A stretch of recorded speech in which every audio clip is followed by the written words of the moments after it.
Angela. I hate your hair like that. Something wrong? It's been a hard day. Fix me a drink. What's the matter? Now, before I die of thirst.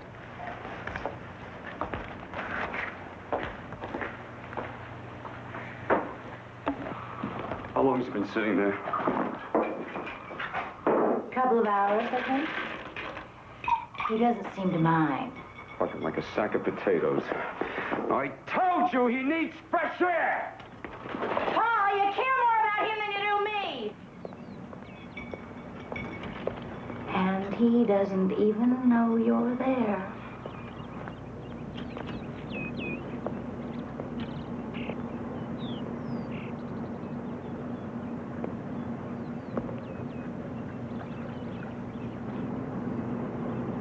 Papa? It's me, Paul.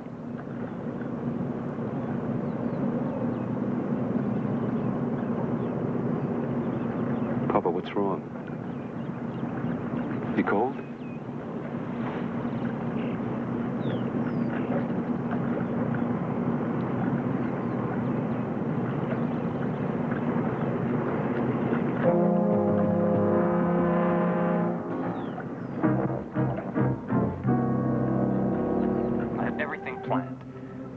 Friday, and I'll have you back by Sunday. Oh, you know I can't do that. Why not? What am I going to tell Tony? That you're having a tonsillectomy. Jeannie, don't go with him. That guy's got no scruples. All right. I don't know how we're going to work this out, Jeannie, but... Maggie, this is Malcolm. Listen, I got a bad problem. Revel is home. Sick. Oh, with the swine flu. Now, could you do me a favor? Please come in for about an hour. Help run the cash register. The joint is packed. Malcolm, I'm in the middle of this terrific movie. Maggie, for a pal. Look, I've had this thing circled in my TV guide since Monday. Come on. Lunch. You know I wouldn't ask you this if it wasn't important. Wednesday. He flies up to Girl Scouts. All right, I'm on my way. Good heavens, I love you. You're beautiful.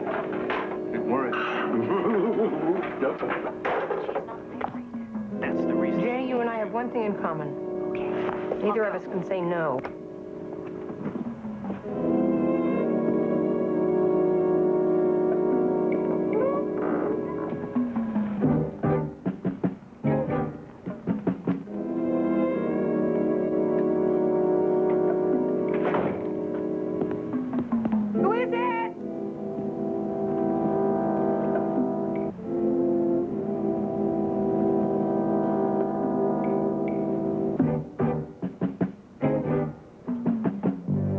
Can I help you?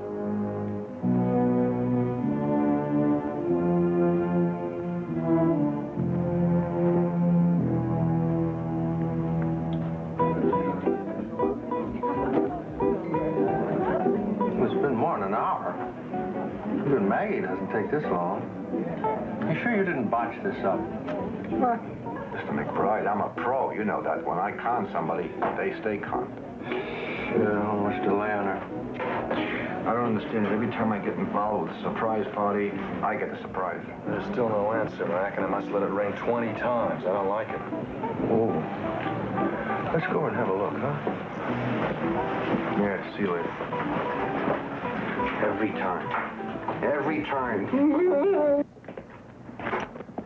Maggie? Maggie? Maggie? She's not here.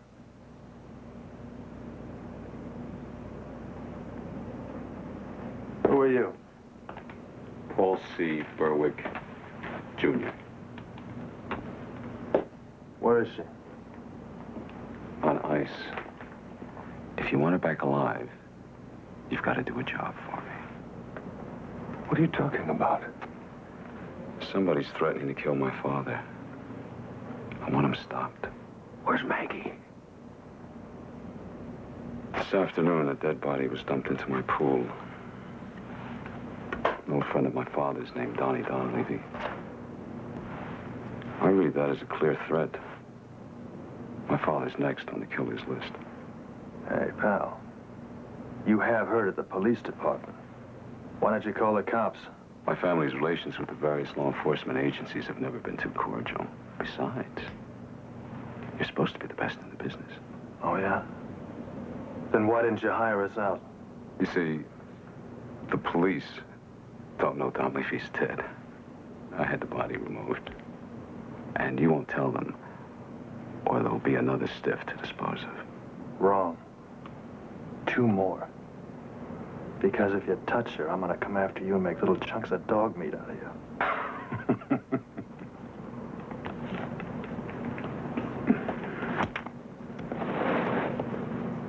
Oh, I'm glad to see you care. What are you doing with Maggie? You both care. That's perfect.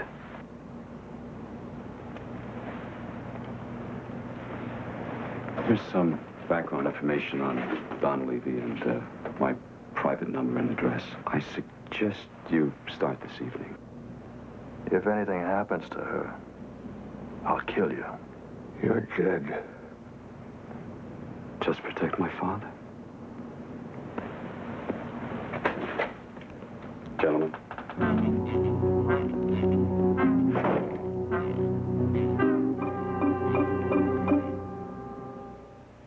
Sure, I want to see you, Lana, baby. But you'll just have to understand that I'm all tied up here. Hell, I don't know how long. The boss finally flipped his lid. Thinks somebody's out to burn his old man.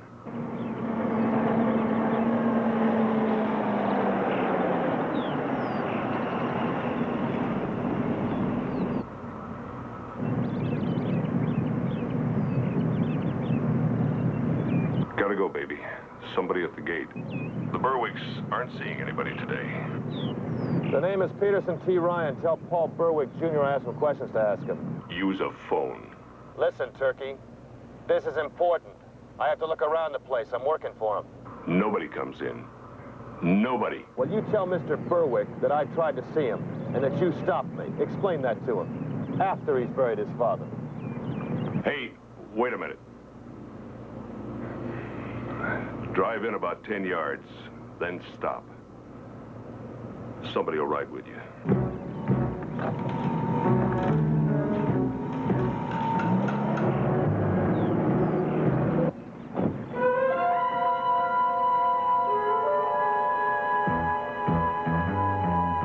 Mr. Ryan! Mr. Ryan!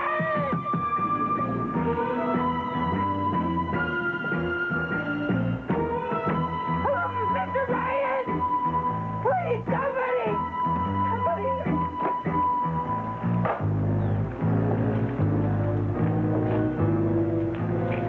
What the hell are you doing here? Where's your old man? You stay away from him. Look, Junior, I didn't ask for this assignment, but to get it done, I'll walk over you and your goon squad. Introduce yourself.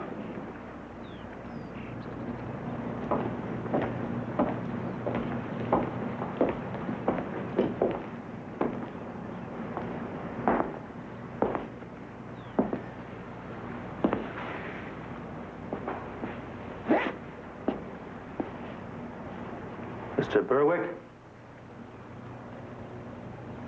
Go ahead, Ryan. He's a good listener.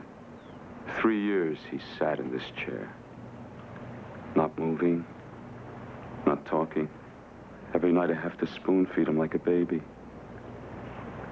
Just like you fed me. Why would anybody want to kill him? You tell me. What kind of a relationship did your father have with Don Levy? They were just old buddies, that's all. Do you think it was a professional hit on Don Levy? Maybe. Ice pick between the vertebrae. Now, why don't you turn your nose south and steer yourself off my property? I want to see Maggie first. You'll see Maggie when you deliver me Don Levy's killer. Or never.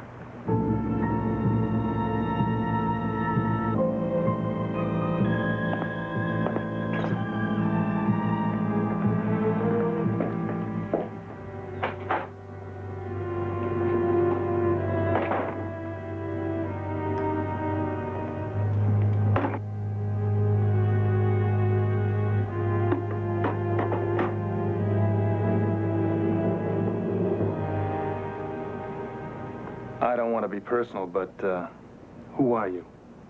Cindy Andrews. Hi. Hi. You must be the Ryan half. I took some phone messages for you and did most of your filing. We already have a secretary. And she wasn't here, and the door was open, so I sat and kind of let a rapport build between me and the office. Offices figure very important in fiction, you know. An extension of the home environment sort of thing.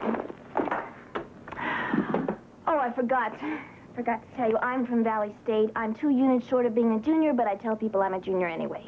Do you talk in the vernacular? I mean, do you really call people gunsoles and creeps? Cindy, what is this all about? Vocabulary. Another important element in my paper, The Fictional Private Eye versus Contemporary Investigation Methods. Don't grimace, my seminar instructor stuck me with it. You see, I am here for background. Oh, I guess I should show you my credentials. No. You don't have to show us the credentials. We're very busy, so if you just, That's why I'm here. I'm here because of all the other offices I visited. The investigators were in, but you were out. Wait a minute, let me get this straight. You were out because obviously you were on a case.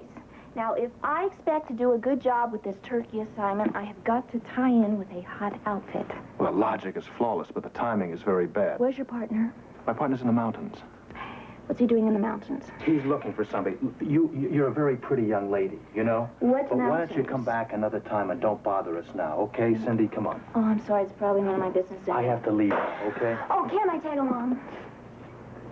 In order for me to do a really good job in this assignment, I've got to prove how boring this work really is.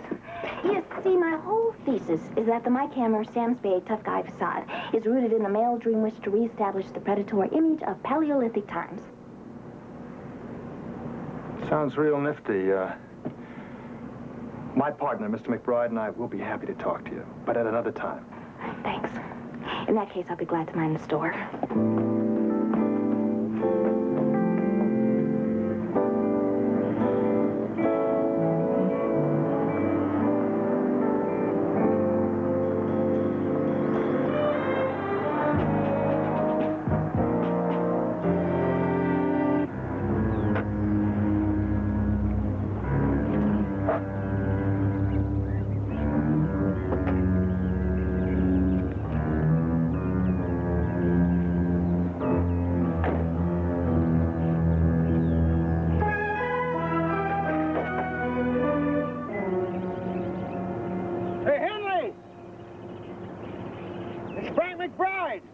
Get out of here! I gotta talk to you. I'm the guy that helped take 5 years off your extortion rap. Remember me now? How'd you find me? The DA told me you were holed up out here. Nobody else knows. Look, I want to talk to you about your old pal, Dunleavy. I don't know no Dunleavy. Oh, come on. You were cellmates in Attica. You come out west together. Look, Henley, I haven't got a gun.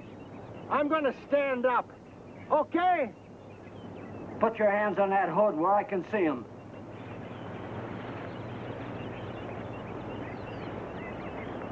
Henley! Somebody killed your pal, Dunleavy. I ain't seen him since '67. And I don't give a damn who killed him. Does the name Paul Berwick mean anything to you? What are you doing to me, McBride? I live out here like an animal. I don't bother nobody. They could have tailed you here. No, nobody tailed me. You get out of here, you lousy snooper. And don't you come back again.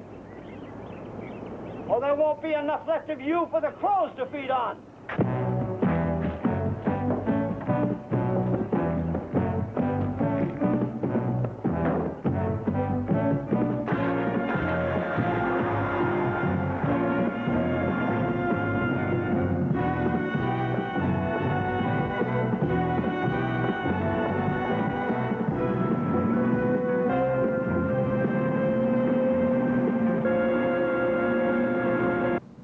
Henley was a rabbit.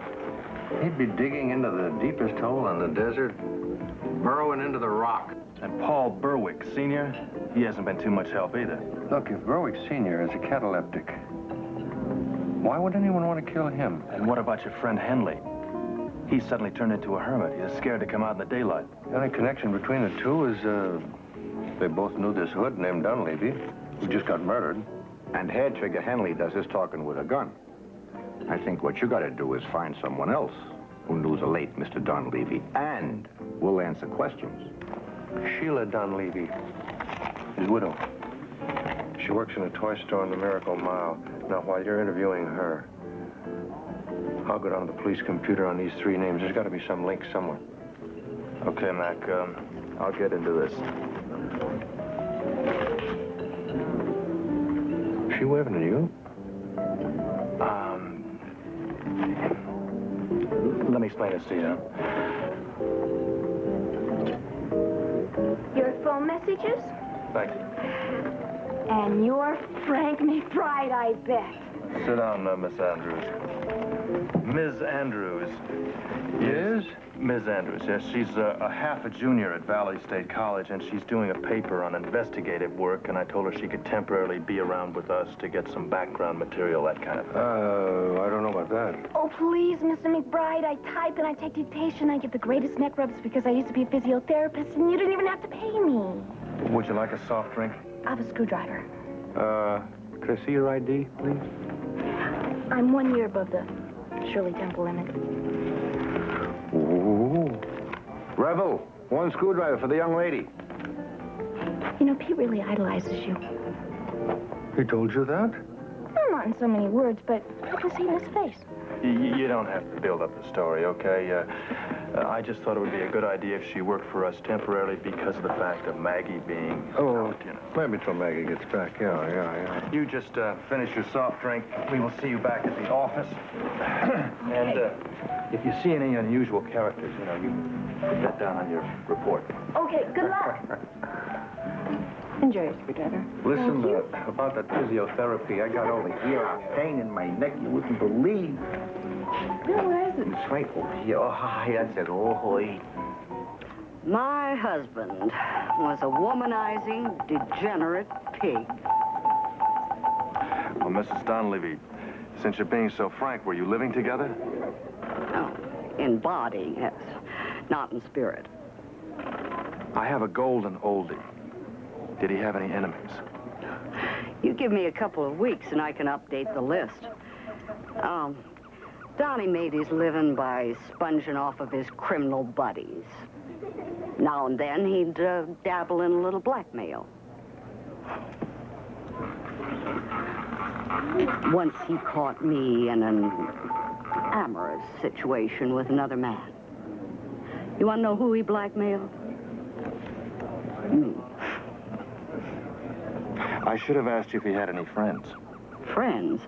He couldn't hold on to pneumonia in a blizzard. You don't know whether he had his hooks into anyone before he was killed, do you? How should I know it? Oh, look. We had very little communication.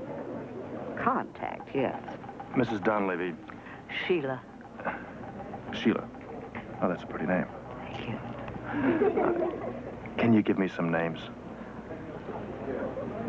Well, there was this old associate of his, Henry Corwin. He's a big-shot businessman now.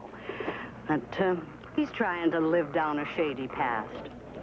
He was always giving Donnie money. Why?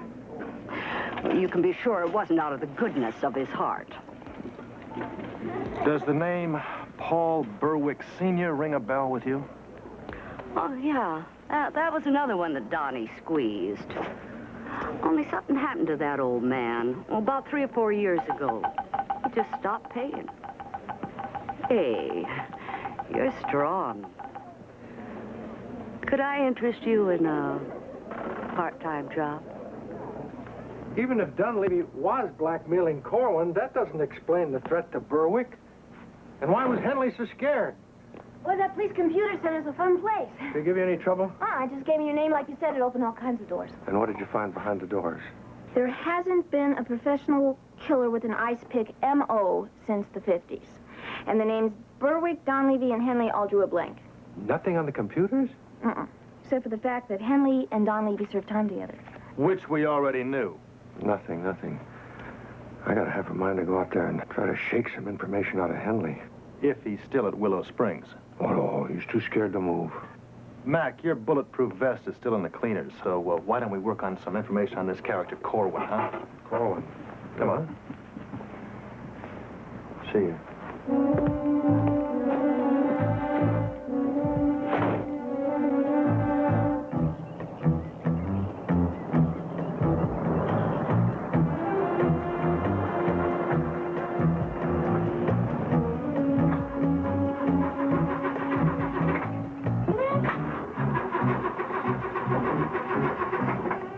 Get out of here! This is private property! Mr. Henley, I have a message for you. How'd you know my name? I work for Mr. McBride. He sent me to warn you. I would have been here hours ago, but this chief bellied up on me. Warn me? About what? Oh, don't worry. Mr. McBride said to tell you that he and Mr. Ryan will provide you with protection.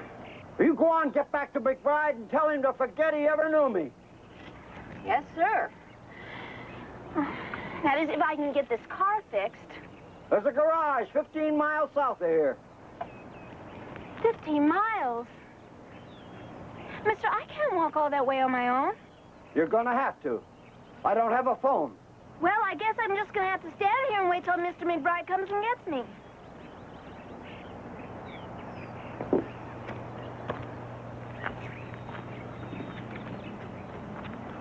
Oh, let me see what's the matter with him. Out of the way.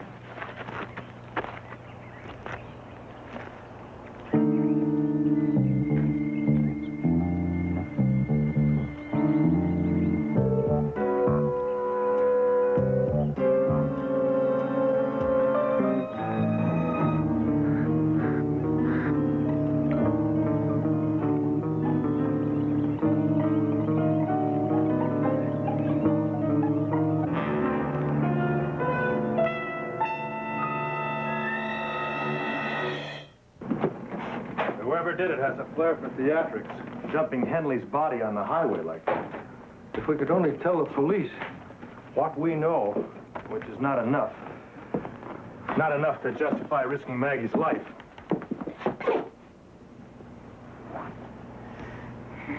Hi. Good morning. What are you doing here? Nobody said I could go home. I found this in the closet.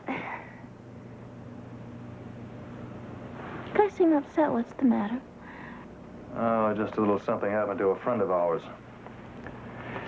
The only connection we have is with Corwin. Let's try the direct approach.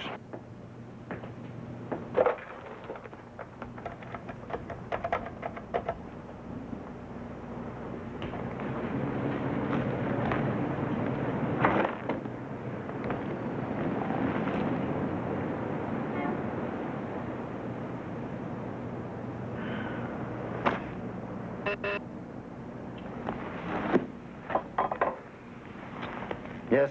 Mr. Corwin, there's a Mr. Peterson T. Ryan asking to see you this morning. He says it's urgent. Never heard of him. Well, he says it has something to do with a Donnie Donlevy. I'll take the call.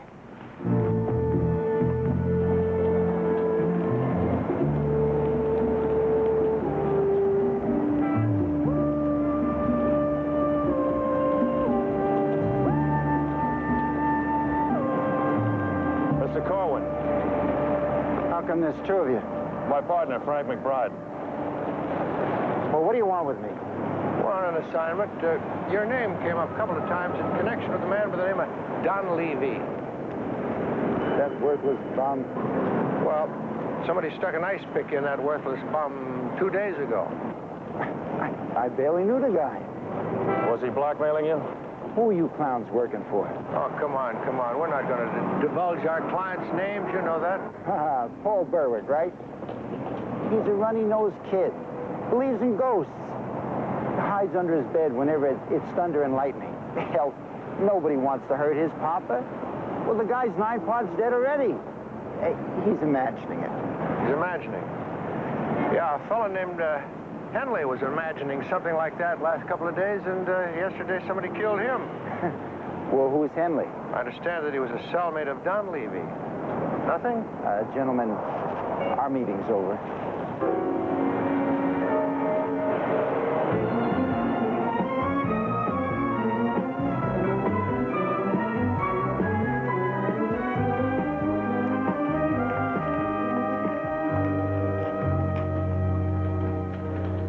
nothing on Corwin or Donlevy.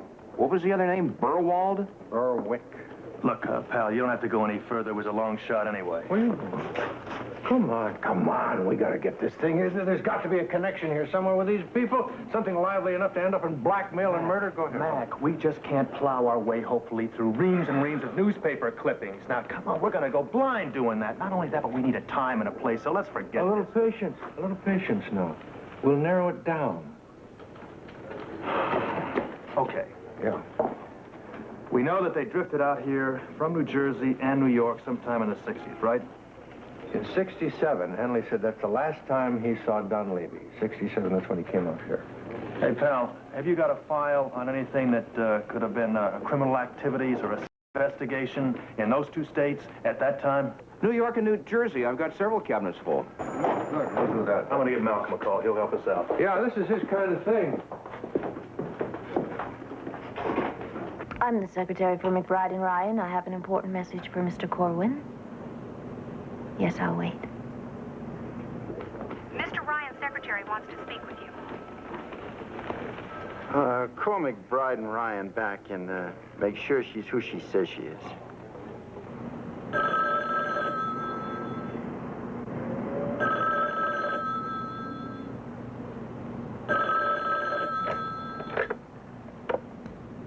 McBride and Ryan.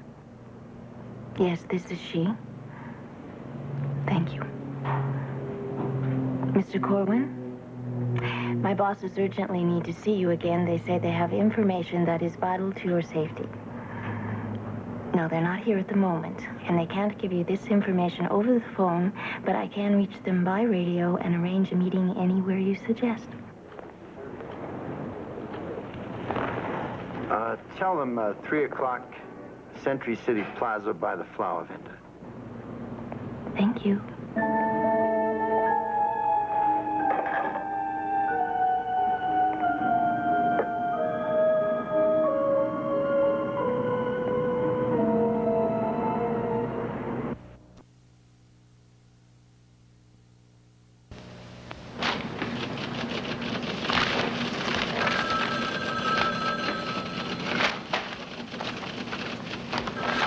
My eyes are losing their horizontal hold. A couple of more minutes, just hang in there. Oh. I've got it. Huh? I've got it. Jackpot. That's bigger than what we thought. What? Donlevy, Berwick, Henley, and Corwin, a 4-man professional murder squad based in Newark. They hired out to the mafia, extremist groups, anyone who had money. They killed this restaurant owner in front of his daughter, just 9 years old. She identified them to the police. They had to disappear. Mac, we've got Corwin. Don't you see, Donlevy was blackmailing him because of the murder squad. So he started after the other two guys so it wouldn't happen again. It's that clear. But all of this must have been in the police files. Cindy says she went through the computers, couldn't find any connection between these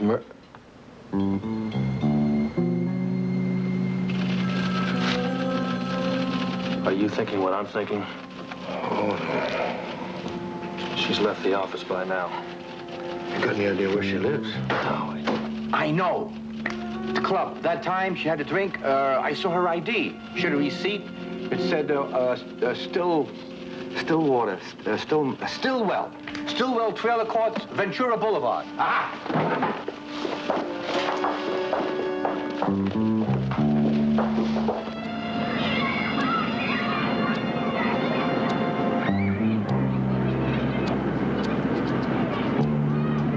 Jersey plates.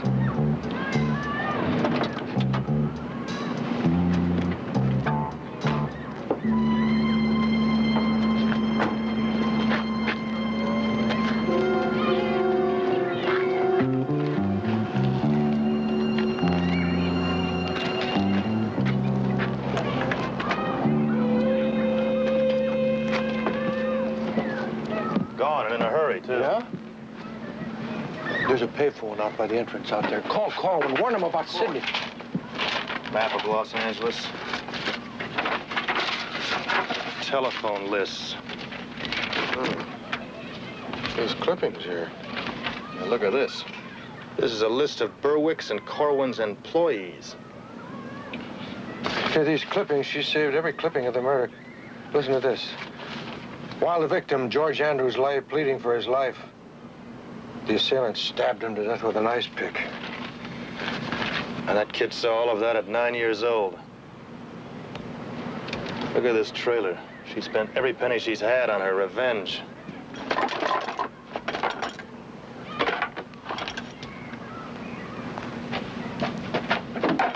Fellas, I couldn't reach Corwin. He's on his way to an appointment at Century City Plaza, and guess who made the appointment? Cindy. Let's go, Matthew. Night and day, you are the one. Only you beneath the moon and under the sun.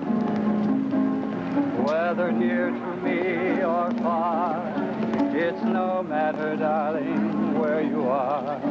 I dream of you night and day, day and night, under the hide of me. There's no such a hungry yearning burning inside of me, and its torment won't be through till you let me spend my life making love to you, day and night, night and day, night and day, day and night, night and day, day and night, night and day.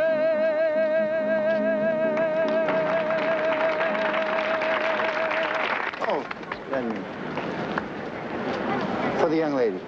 It's on the house, Mr. Corwin. Oh, thank you, Joe. How kind.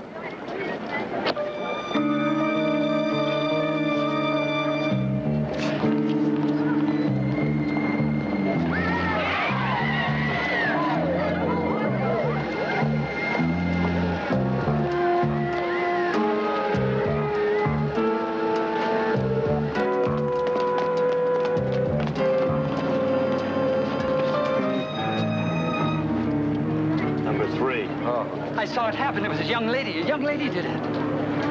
She's been using us. She could get into Berwick's house, too. She did it before. And if she wastes Berwick's old man, Maggie's dead, too. Let's go.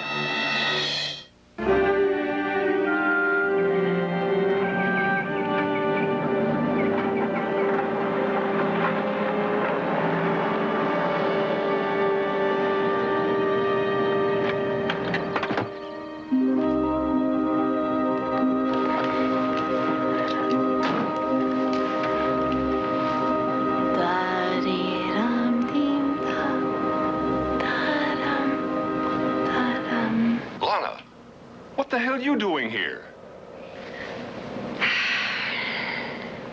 If Mohammed won't come to the mountain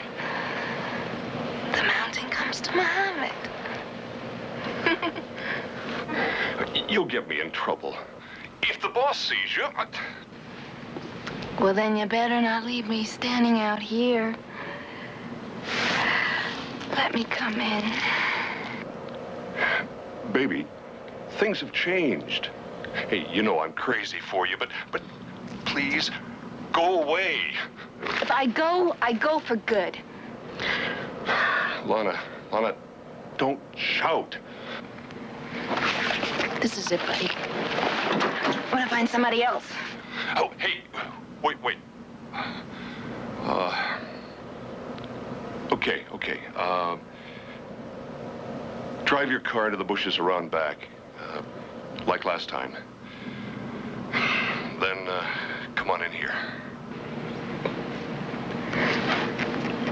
Thanks.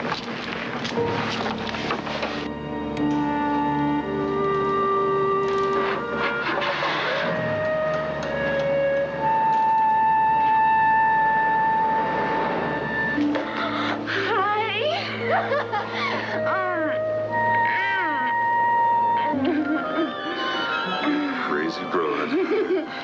You sure nobody saw you? No. Oh, I gotta be out of my mind. Hey, we got 1 hour. Okay. Oh, Mitch. I hear somebody. There's somebody out there. Stay.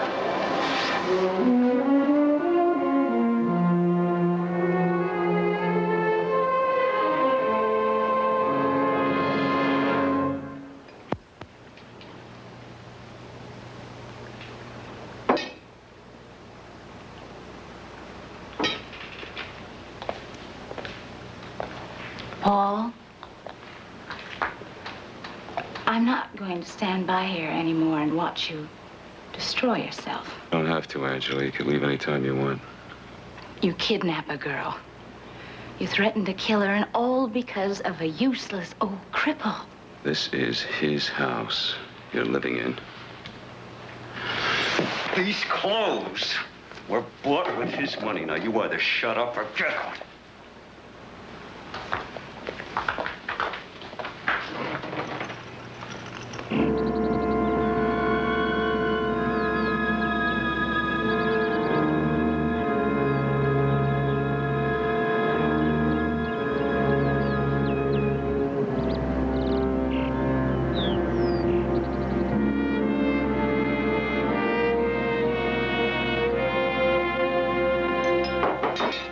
Don't you know why he sits in that chair day after day like a corpse?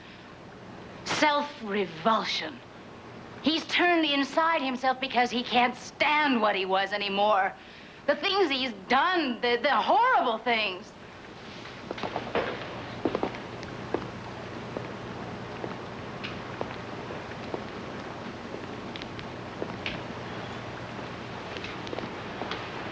Don't you dare talk about him like that. I am not going to be a part of a kidnapping or a murder. I let the girl go. You want it?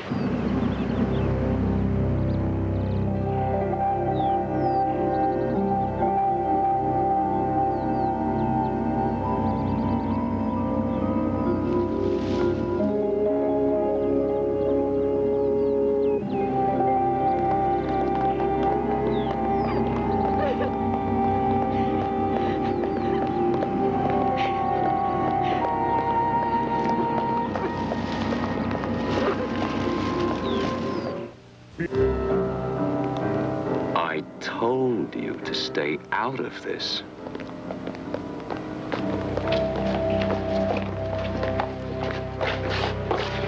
Found this trying to get over the wall. Thank you. I'll deal with her myself. Angela, it seems I have to lock you up with our...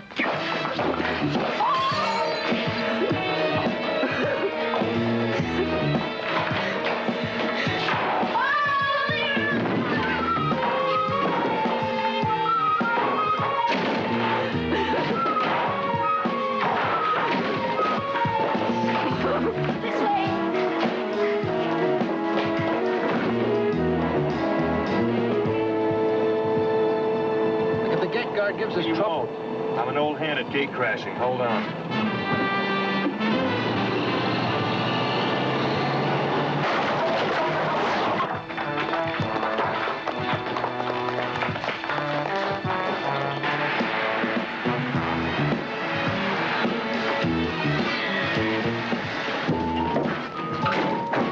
Hold it.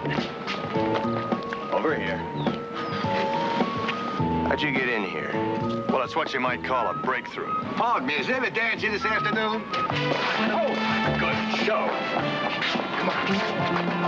Uh-huh. Up. Around.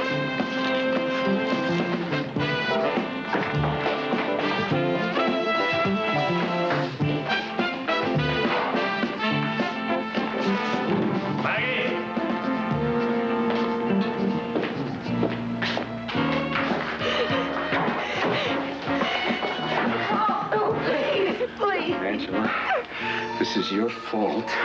Paul Berwick Jr., I've got your father. Oh, God, no! No! Oh, God, no!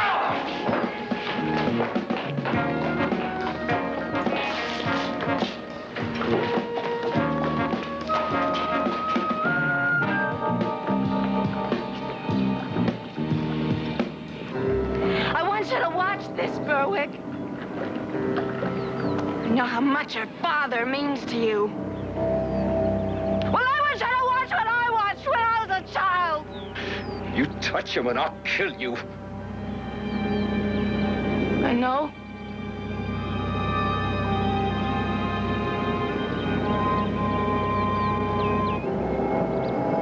Are you watching? Oh, God. Oh, God, please, no! One to die.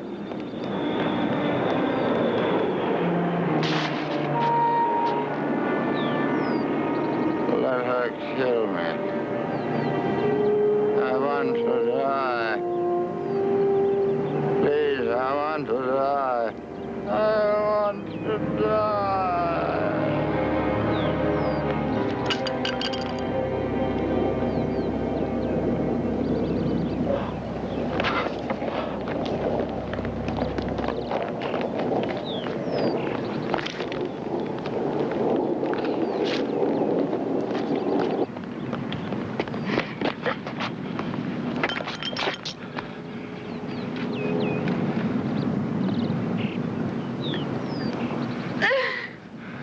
It's all right.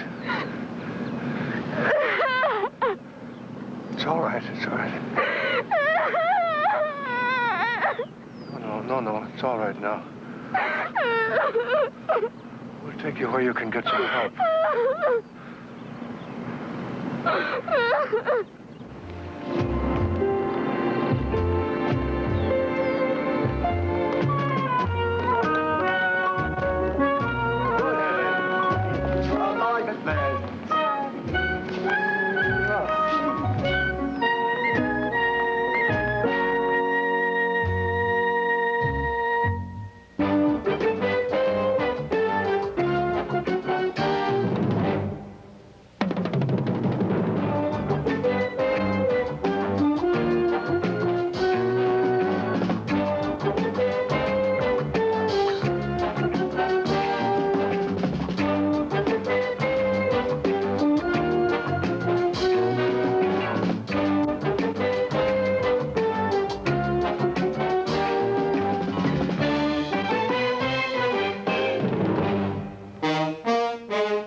A pretty day. Hey, what's the matter with you? Why the puzzled look? Well, I'm not sure I like leaving all of the arrangements to you. Oh, come on. You men can't stand to let the weaker sex take the lead. You know what?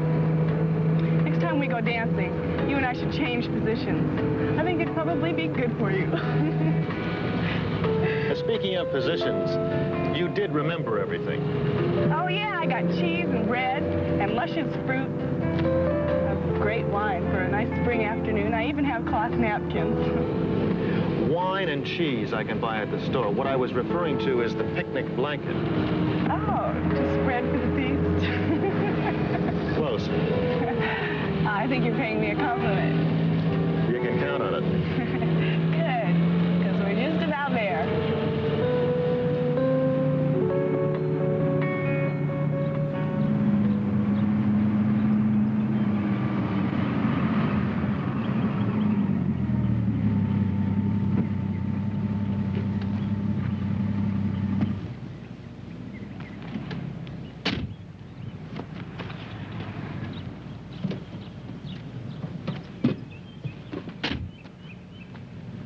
I'm afraid to ask what's next. Well, you said last night you wanted an adventure. Well, this isn't exactly what I had in mind. Well, just pretend that you're the knight of old dressing for combat and the prize is the fair lady. Oh, really? I like the prize part.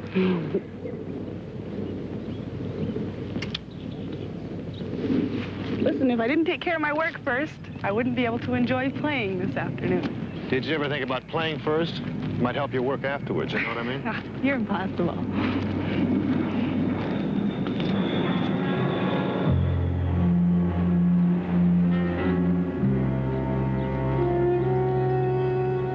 I thought environmental engineers are supposed to work at their desk. Oh. I haven't been around mud puddles for years. Well, you don't know what you've been missing.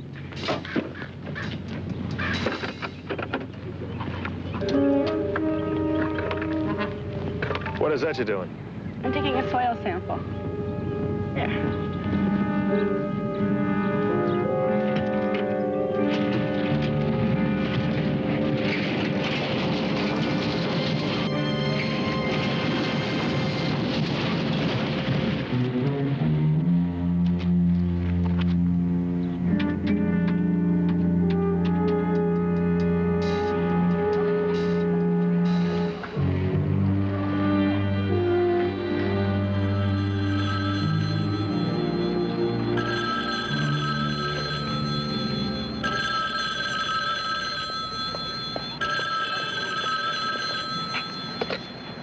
Dr. Champler,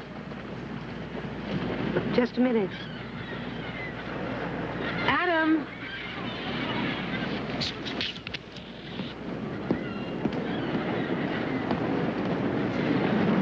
Yes. This is Tony. We missed. That's twice. How many tries do you need? There won't be another goof. Believe me.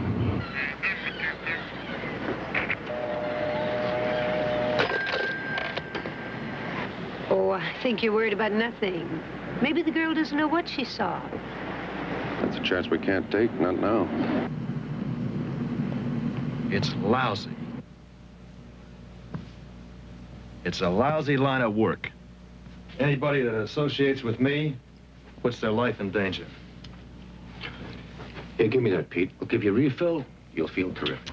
Pete, I still say it was just an accident. Those things happen all the time on construction sites. There were two men standing on the hill. They could have been passerbys. Then why didn't they help us? So there were a couple of kids, all right, playing around, and they got scared and ran off. They were grown men, and they tried to kill me. You're making too much out of this. You know, the mud is drying in your hair. Yeah. Well, I'm gonna go home and clean up. You can sit here in your mud and paranoia if you want to. No. I will drive you home. Then we will clean up together. And then we will continue our little picnic. Okay? Now give me a muddy kiss. I'm not gonna let anything spoil this day. Both of us are not gonna show up at my place looking like this. What would I tell my neighbors? You're right. I'll pick you up in an hour. Okay. Now give me another kiss, you stick in the mud. Oh, make that 2 hours. I'm gonna take a nap. It's been a lousy week.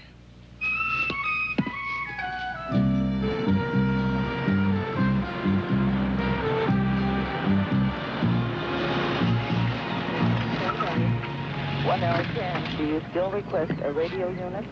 All units in the vicinity, Power 12F3. 12F3, Hanover call.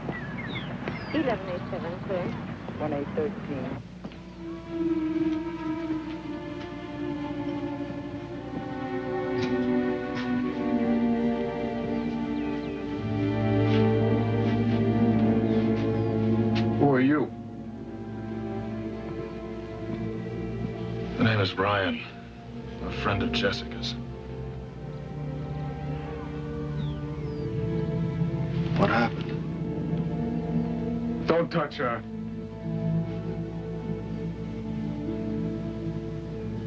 She dead? Yes, sir.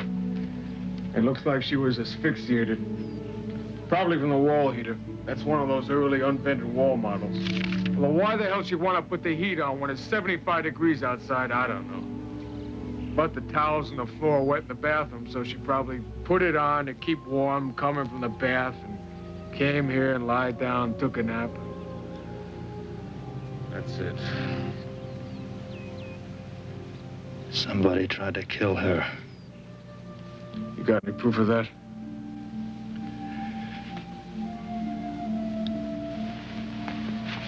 No, I don't. Then there's nothing I can do. Does she have any relatives? Yeah, she's got a sister by the name of Andrea White. You got an address, a phone number of the sister? Yeah, I'll get you that. Okay. I'm also gonna need your name and address.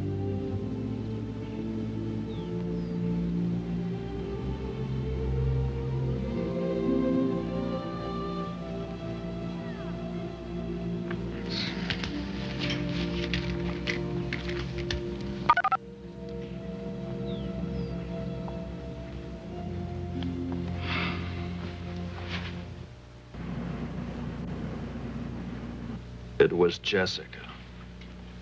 I never even stopped to think that it was Jessica that truck was intended for. You had no reason to. She thought it was an accident. Well, I'm not writing it off as an accident, Mac.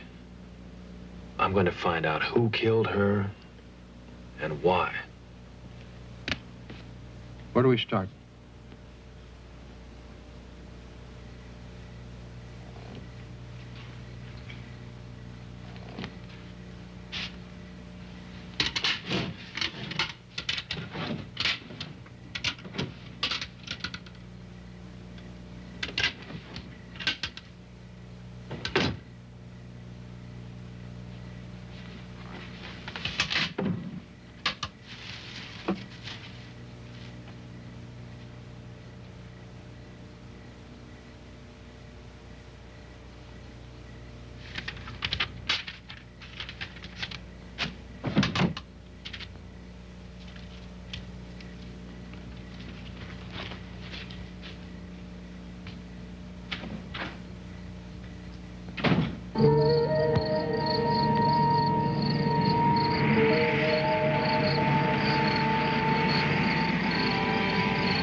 Hey, Mac. What do you make of that?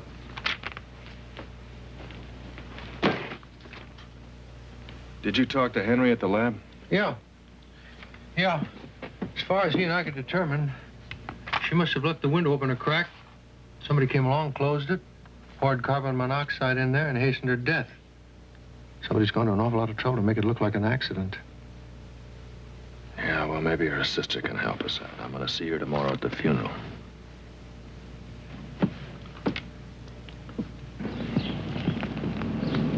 Thank you very much. It was a beautiful service. Thank you. Oh, dear. Oh, Peter, I don't have any idea why anyone would want to kill Jessica. We loved each other in our own way, I suppose, but we really weren't very close to sisters. No, we never shared the intimacies of our lives, though God knows I've had plenty of them to share, but I still don't understand who would have... Last time you saw her? Why, she came to see me at Eden's Gate the first of the week. I go there every 2 or 3 months, you know, to shape up. But she didn't say anything at the time. Was she planning to go to Eden's Gate? Jessica? Oh, no, I'm sure she wasn't. Wait a minute. She called me the minute she got home, and she seemed very upset. It seems that she was almost driven off the road by some crazy driver. She swore to me that she would never drive that dangerous stretch of highway again. Did she say anything to you about the type of car it was, or did she recognize the driver? No. Or if she did, I just don't remember. Excuse me a minute.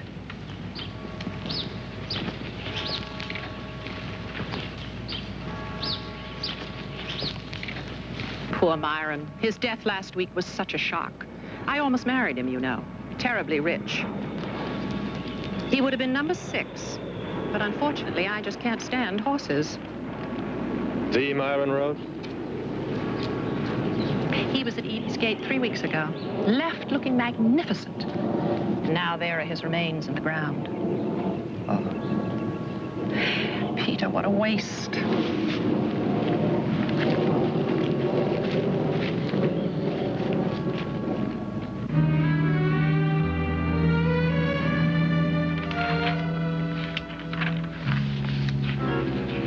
In the last 14 months, 4 people have died, all within 3 weeks of leaving Eden's Gate. And they all had 3 things in common. One, they were all rich, no living relatives, and they all had Adam Hayward as a business manager.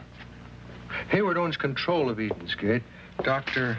Violet Trampler runs a place for him. That sounds tight enough to hang a case on, Mac. Yeah, except they all died of natural causes. Maybe they wanted it to look that way. A little help from the Fat Farm staff. No, only one way to find out.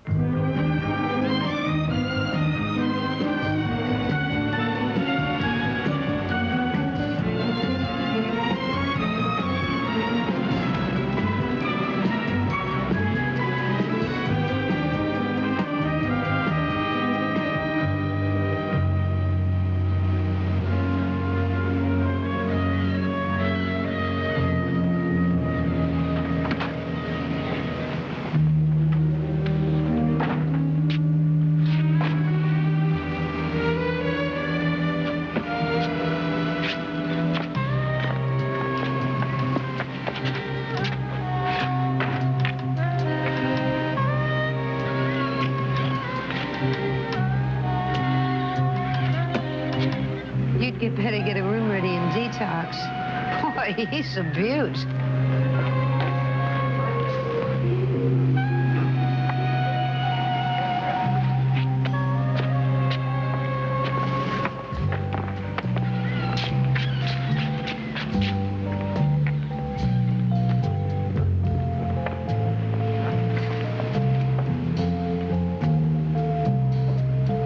Go on, get him.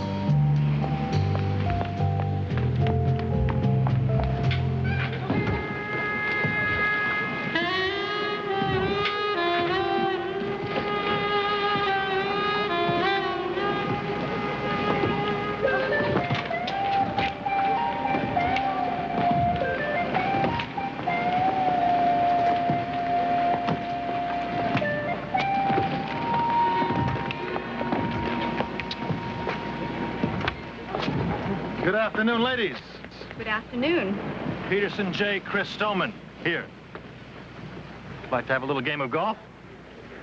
Hey, would you mind? Oh, did I mash your kneecap with my mashie? Mash your kneecap with my mashie. Are you ready? Oh, he's cute. Sir, we have to check in now. Huh? We have to check in now. All right. Well, ladies, keep 'em up. Oh.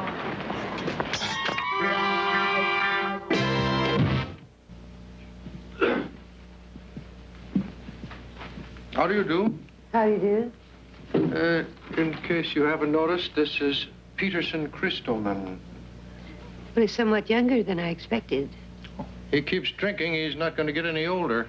Frank, take a chair next to the wall. I can talk for myself. Mr. Christoman, I'm Dr. Trampler. A woman doctor? Well, I hope you're more competent than this nurse of mine, because I am quite sure that in a crisis, she would put a Band-Aid on a severed artery. Thank you. Oh. You will find that Eden's Gate has one of the finest, most professional staffs in the country. Oh, well, I hope so. Did Frank tell you that I bring my own staff with me? He did tell you that I have my own staff. Oh, yes, he did mention your valet. But he didn't say anything about your niece. Oh, she's my teddy bear. You know what I mean? Sir. Thank you, Malcolm. Would you care for one of these, Doctor? No, thank you. You go right ahead and enjoy it. It might be your last for quite some time. Here's Al. He cannot keep his teddy bear because we are responsible for him while he's here. And I want only our own staff to administer to him. Simply introduce him to a pretty nurse. He'll forget about his teddy bear. Yeah, well, that we can do. I would really appreciate if you two wouldn't talk about me as though I weren't even here in the room. We were just completing the financial arrangements. Financial arrangements. Yeah. So how do we stand this week, Frank? Are we into debentures, natural gas, acreage on the Golan Heights? You know, Frank is one of the greatest financial wizards in the business. He is absolutely the best. Doctor, you wouldn't like to have a little hit? No, thank you. Oh, say, do you do all of the examinations personally, Doctor? Sometimes. Viola, I'd like... Oh, excuse me. I'm terribly sorry. It's nothing very important. I'll talk to you later. No, that's all right. I'll send for you as soon as I'm finished here. Peter! Andrea, my darling. What in the world are you doing here? Well, you might say that I have fallen off the wagon. Play alone? Hmm? Will you do that? Peter, this is terrible. Now, you are going to an early grave. That'd be such a waste, wouldn't it? Not till I sober up long enough to go to that party that you're going to give for the Shah of Iran. No, just leave it. I'll have it cleaned up. Oh, well, if you'll excuse me. Yes, of course. And Andre, will you please send Shirley in? Yes, certainly. You've got to work on my grip. We don't have a golf course here. He doesn't play. Oh, oh, poor baby. He does this all the time. Oh, poor baby. Just get out of here, will you? Go on, get out, will you? Get out. Get out.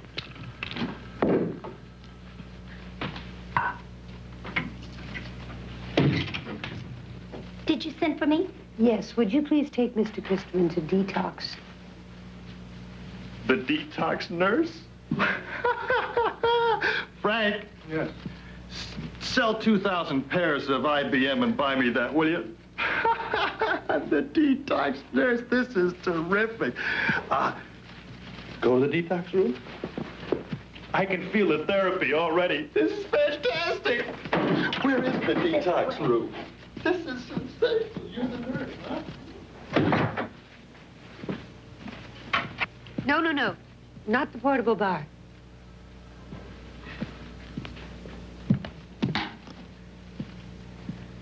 Well, it's easy to see why you brought him here. Oh, as I told you, it became impossible to take care of him at home. You look as though you could use some rest yourself. No, I just feel bad that I haven't been able to help the boy. There's no reason to feel bad. You know, alcoholics are almost impossible for non-professionals to deal with. Yes, I know. But I was his father's accountant for, what, 30 years, you know? When he died, I promised I'd continue to take care of the money and the boy. But I don't know just how much more of this I can stand, you know? Well, I certainly don't mean to pry into your personal life, but didn't you say at our first meeting that you had a very attractive job offer in Hawaii? Oh, yes. Yes, I did, but I gave old man Christopher my word. Well, I should think it's about time you started thinking about yourself. No, I hate to desert the boy. But you won't be. He's in good hands here at Eden's Gate. Would you like to have a drink and discuss it in more detail? Being around young Christopher has removed any desire I may have had for alcohol. But I would appreciate somebody to talk to.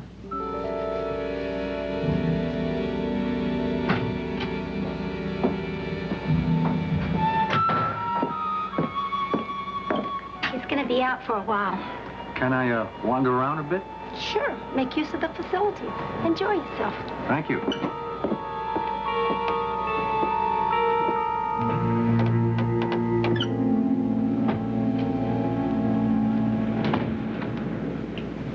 Pete, she's gone.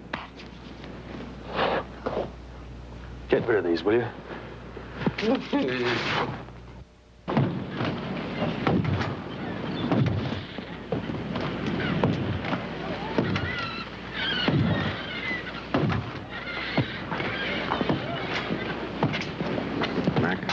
records are kept in files in Dr. Tramper's office.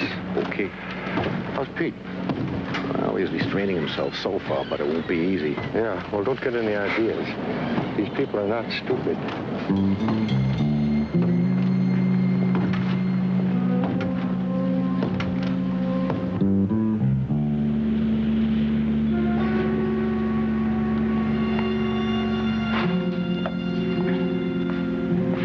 What are you doing out there? Oh, I'm sorry, I'm lost. Could you tell me how to get back to the detox unit? Well, just go back in that direction until you get to the main entrance. Anyone on our staff can tell you where detox is. Oh, thank you. I didn't mean to disturb you, but the nurse said I could wander around. I didn't know I need a compass. Well, that's all right. Everyone gets lost the first few days. Thank you, ma'am.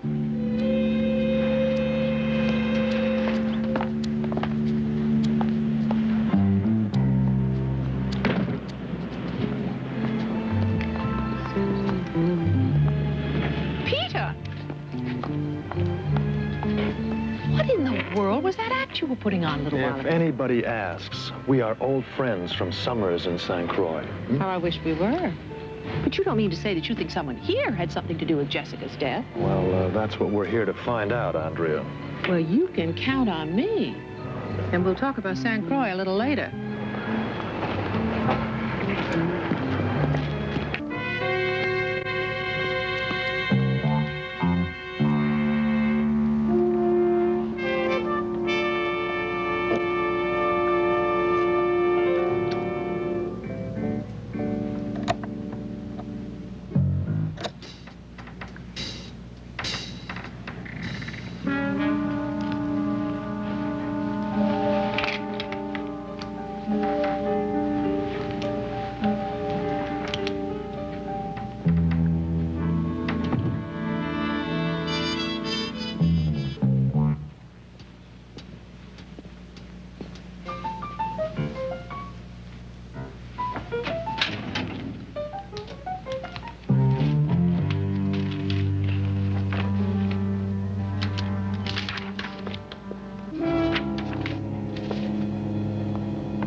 There are 2 major companies and millions in stocks.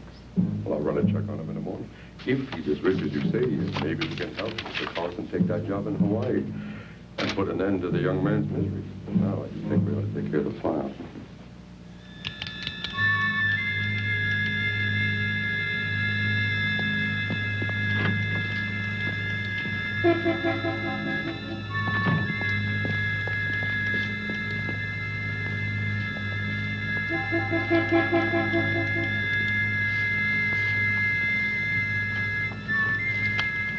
Christmas file's in the other room. I'll get it. Yes, well, before you do, you should take a look at the financial report on this Mrs. Bankston, who arrives tomorrow.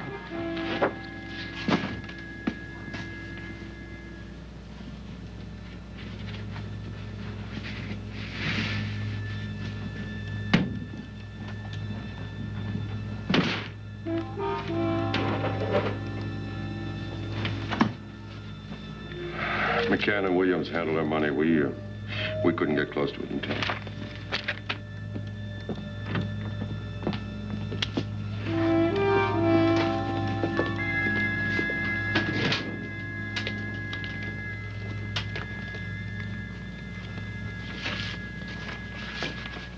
Here it is.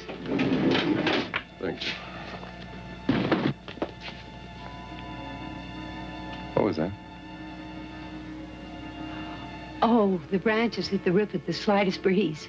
They grow back as fast as I have them trimmed.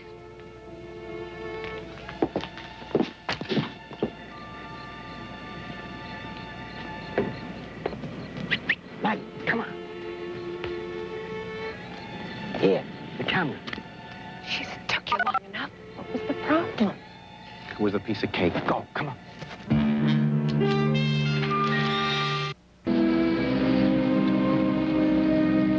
Is even wealthier than my report showed. Well, if I do say so myself, yes, I've done rather well with the funds. Mr. Carlson, some of the investments you've made seem to be a bit more creative than legal. Mr. Hayward, In order to increase one's income, one must be creative. Very true. That's the secret saying of our profession. Tell me, does Mr. Christman watch the finances closely?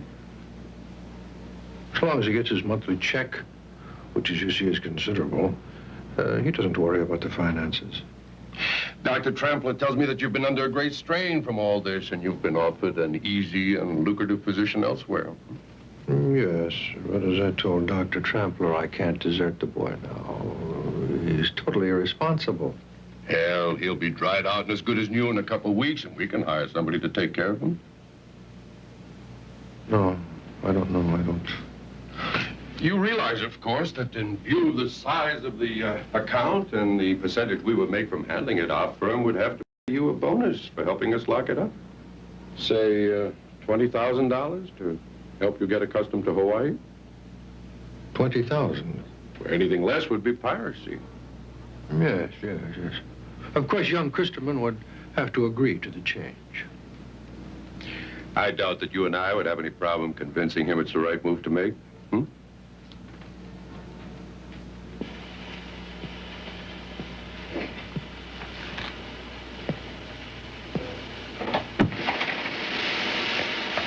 Now, this is cruel and inhuman punishment. Mr. Crispin, at Eden's Gate, a steam room is not a playpen. Oh, when did they change the rules? Look what they've done to me. You have very aggressive hands, Mr. Crispin. She has lied to me. She is not a professional teddy bear. You know what I mean? Yeah, I know. Now, listen, come on. Your accountant and Mr. Hayward are waiting for you. Oh, come on. We photographed these medical records, and these are Xerox copies of them. So, there you go. You know, Doctor, it'd be a lot easier for me when you make those notes if you do them in layman's terms.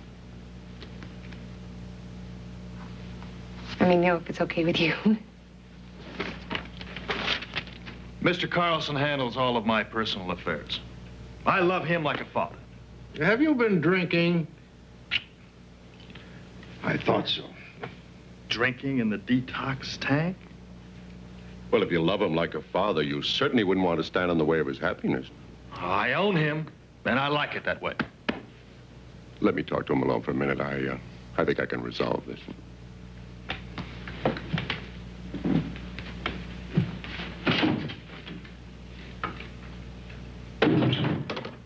What do you have in mind? Well, confidentially, our firm has been going over your records, and Mr. Carlson, although adequate, has not made you half the money he should have made you. And on top of that, we feel that you should be getting twice the amount of money you've been getting for your personal pleasures. Twice? At least. Even more if you wish. Well, I tell you what you do. You draw up the papers, and if I don't like what you do, then I can always cancel my power of attorney. Isn't that right? Fair enough.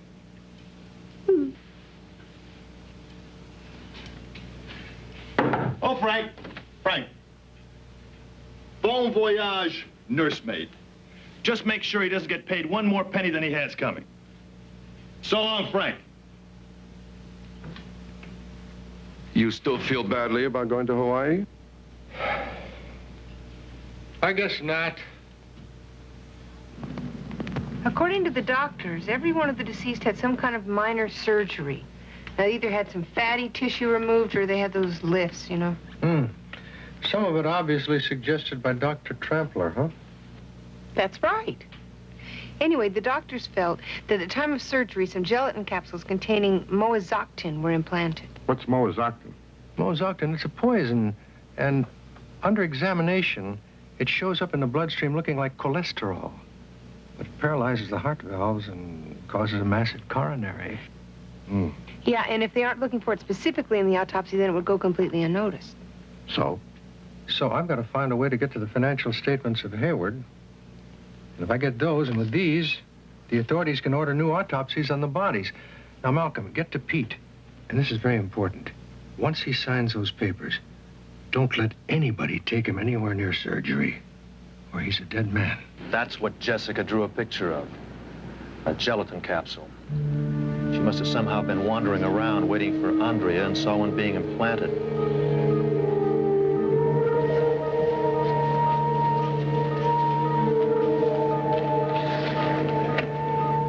probably going to check it out when she had a chance. And this they call a health spa. Well, hi. Join me. What's the occasion? Young Christopher will be giving me power of attorney in the morning. Oh, he'll never agree to surgery of any kind. Well, he doesn't have to. I have a different method for disposing of him, and we will do it tomorrow. Why so soon? Well, I can't chance his canceling the agreement. I mean, he's much too unpredictable. What about Andrea? She's scheduled for tomorrow. Yes, and we'll go ahead as planned. You will plant 4 capsules instead of 2. I only need a week to turn both Christeman's and her assets into cash. And we will be gone before the rest of my clients discover they are broke. Well, here's to tomorrow.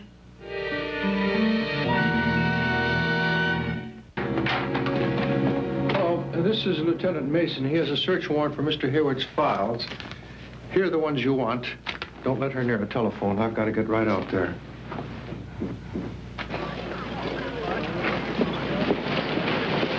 Andrea, I'm glad I found you.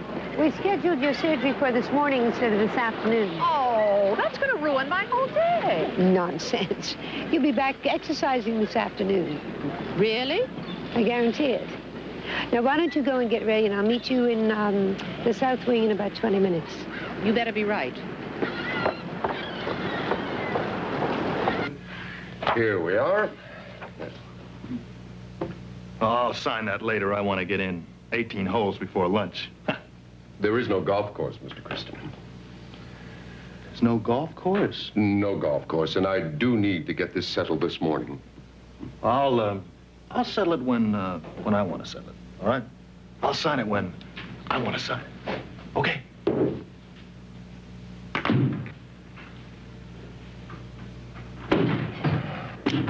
Tony, round up Mr. Christopher and bring him to Dr. Trampler's office, please. Okay.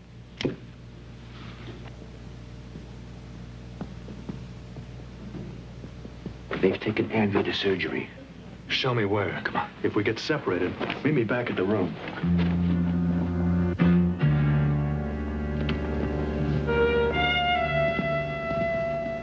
Mr. Christman, Mr. Hayward would like to see you.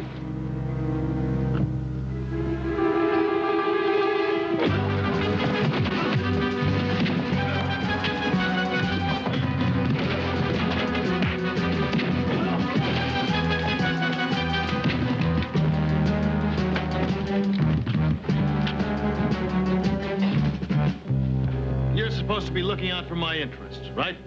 Well, I want to lodge a complaint against the conduct of these two. I don't represent your interest until you sign, and when you do, I'll see that the complaint is registered. Take care of the complaint, then I will sign. Take care of the complaint, and then I will sign. Mr. Carlson must have been a man of infinite patience. But unfortunately, I'm not, boys.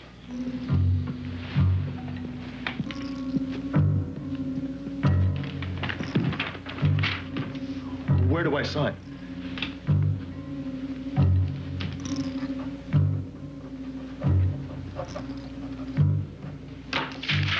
Take our friend to the West Wing.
We'll let this settle and give him another shot in a half hour.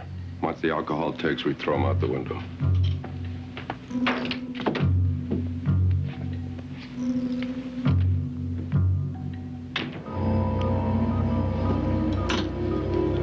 Is that bad?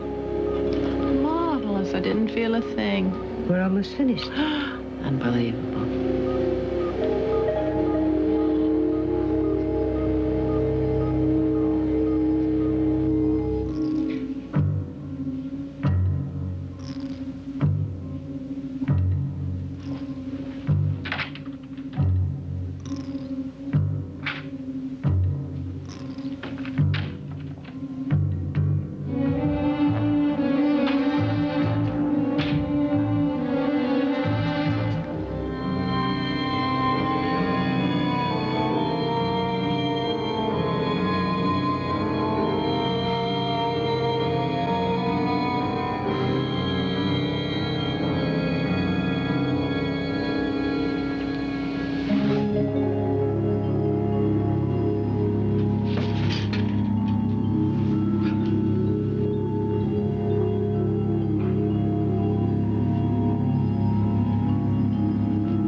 They've taken Pete and Andrea to surgery.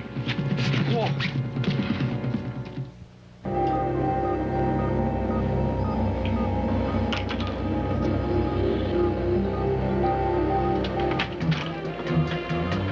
What are you doing here? You have no business here. Take care of them. Out. What's going on here? Got any surgery on you? Can't you tell? She must have done a grand job. Go out to the front entrance. Wait for the police. Police?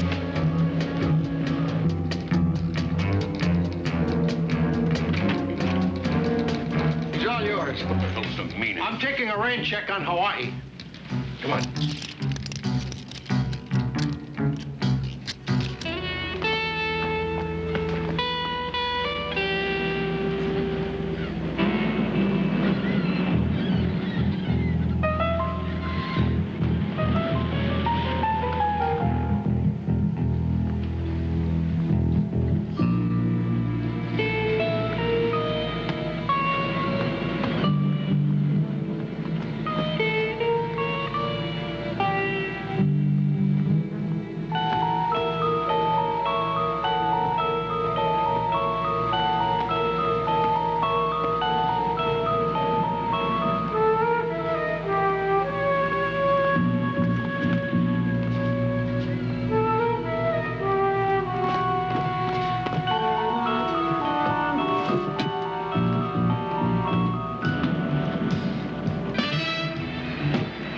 Now, take it easy, Mr. Christopher.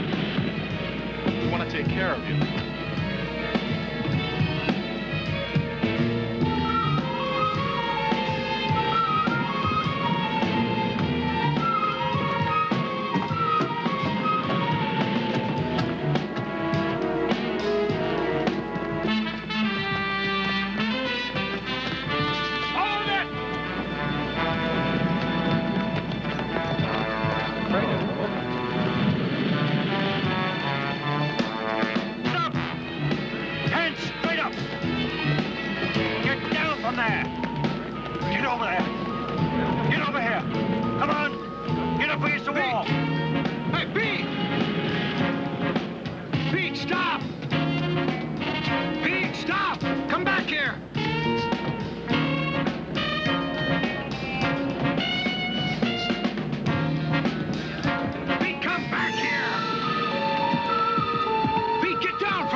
thanks. Thank you, miss. You all right? Pete, I'll get you a wheelchair. You'll feel terrific. What I don't need is a wheelchair. Oh. But you need a blanket. I'm so glad that you're not a rich playboy alcoholic. Oh, come on with me, Mr. Ryan. Come on, I'll take you up to detox. I'll fix you up. Come on.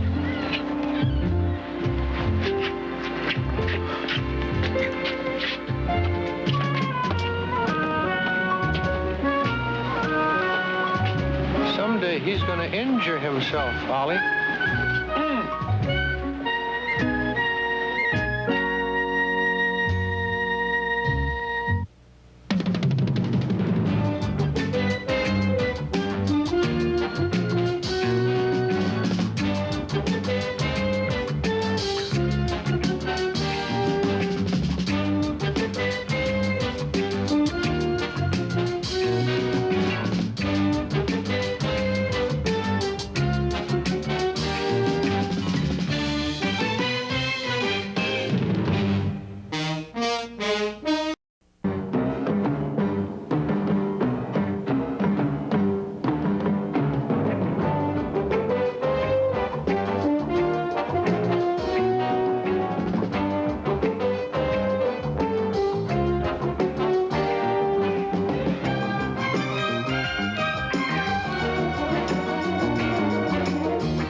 He lied to us. Kelso's going to do the show. He's a dead man. Come on.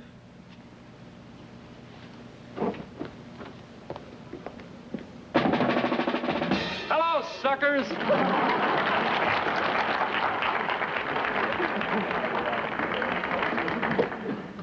Like they say, let the buyer beware, because Kinder the murderer. But why not? These are Kelso creations.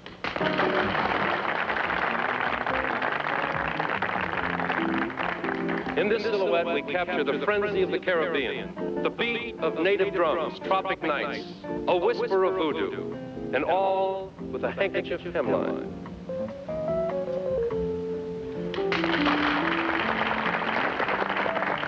Our second silhouette is a symphony of fluidity in a geometric print, contrasting coral and white. We like to call it the angel look.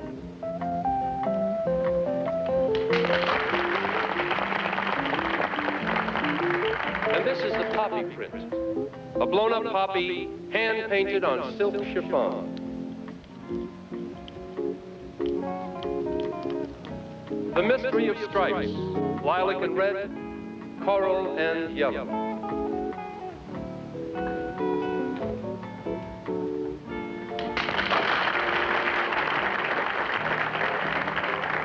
Silk chiffon in great abundance, with the matador cape and brilliant carmine red.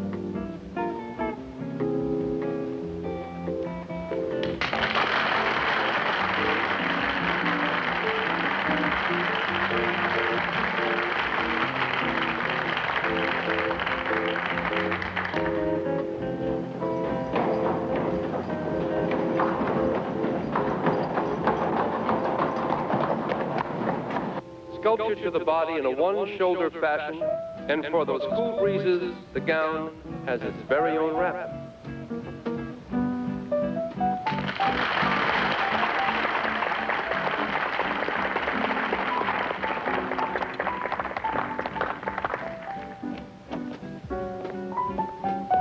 True mystery that black has is now here in the form of a beaded shawl, simple and chic.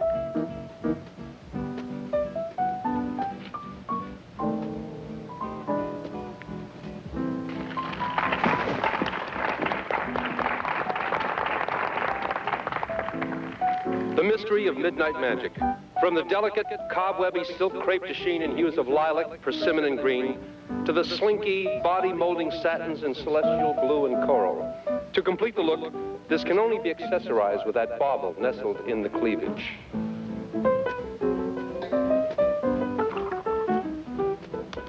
Eat your heart out, Givenchy.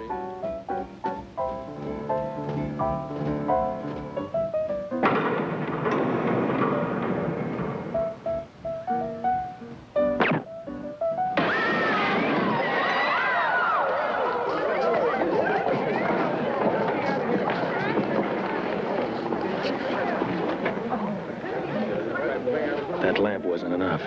Someone got him clean through the heart. There's enough cyanide in this champagne to knock off the Los Angeles Rams. Yeah, Kelso died by a standing ovation. How many enemies has Rafe Kelso? It wasn't easy.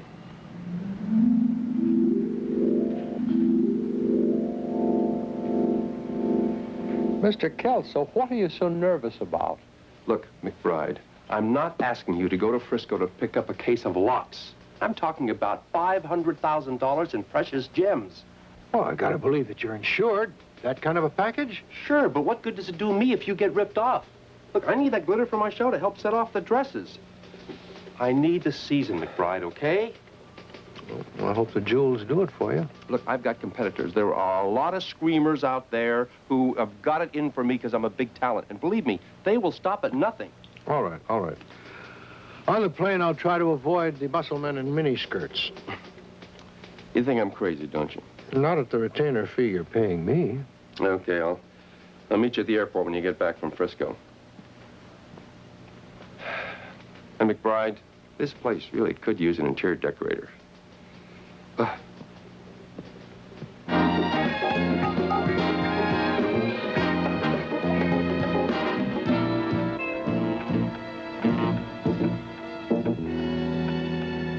Say, Mr. Pindar, that's a nice display. Pindar. Pindar. Oh, excuse me. The pearl necklace from the Empress Eugenie of Austria. Huh? The ankle bracelet from Mata Hari. Is that so? And the ruby, a gift from King Farouk of Egypt to one of his courtesans. The pendant, of course, from a Russian Grand Duchess. The pendant, naturally, is real. The Grand Duchess was a pretender. Would you sign here, yes, please? All right. Mr. Pindar, my daughter has a birthday coming up, and would you possibly have something in ladies' watches? Well, where would you like to start, Mr. McBride? Our prices range from $4,500 to $125,000. You know something, Kelso. You're the only man I know who makes love with a clenched jaw. Is that supposed to be some kind of compliment or something? Where are they? What? What? The sketches. Isn't that why I've been seduced? Oh, Sylvia, come on. You kidding? Huh? Let's be honest with each other. Each year, just before the debut of your new threads, I get invited up here for a preview with a little embrace thrown in. Where are they? Under the bed?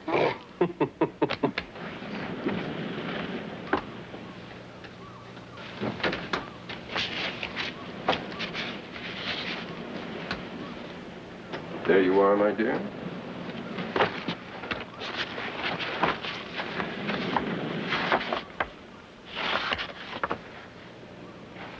Oh, well, what do you think? The truth? Well, of course I want the truth. Well, wait a minute, maybe I don't. Look, to me, they've still got the Kelso touch. What Kelso touch? Who have you got hiding in the closet this season, huh? The kid is good, I know it. I flew him in from Mexico at my own expense. Where, Tijuana? You put this junk out, and you're handing Givenchy the season. He's coming out with an entirely new look. Like what? I am the editor of Fashion Preview, not the spy. Oh, come on, Sylvia. Hey, I need some help, you know? Hmm? For what, old time's sake? Yes. Oh, that's right. I keep forgetting about the night I told you I was on Sante, and you put me on the bus to the abortionist. Sylvia, I knew you wanted a career, and marriage would have loused it up for you. Hey, face it, baby, that experience gave you the strength to become the high priestess of the fashion world, huh? I knew I owed you something. Givenchy calls it the endangered species look. Cinched-in waist, glitter trim, all over slinky look. Well, okay, I'm just going to do something radical, that's all. What? Design your own clothes?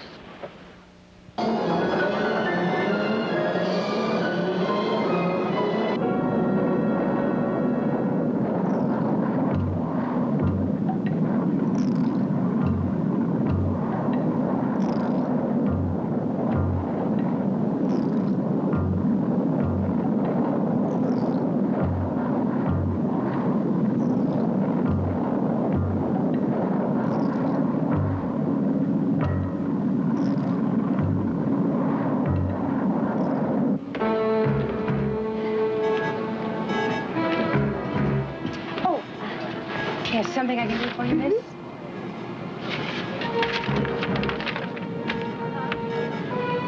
You're hijacking this plane?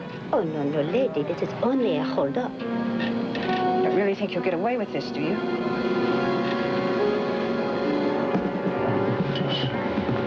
I am carrying enough plastic explosive to blow up an airport. Now tell the pilot and the stewardess just what it says there. But first, the announcement, okay? Ladies and gentlemen, I have an urgent announcement. It's a hijack. There is no reason to panic, ladies and gentlemen. In a minute, one of the stewardess will pass among you. Kindly deposit your cash and your credit cards into the flight bag. Oh! Mr. Captains, don't get any bright ideas. You will please descend to 8,000 feet and depressurize the cabin. How would you make out read about conditions in the barrio? Bad housing, poor schools, no hospitals. Well, you may be happy to know that your money will help correct this terrible, terrible injustice. The attaché case on this gentleman's lap. I already gave you everything. What do you want, my laundry? The case. And unlock it.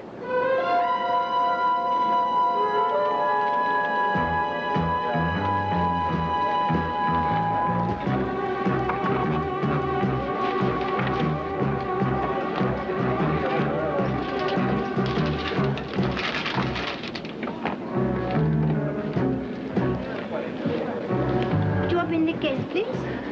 Thank you.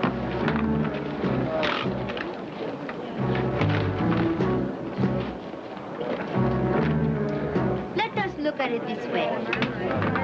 You Anglos took the Alamo, and I am taking the money.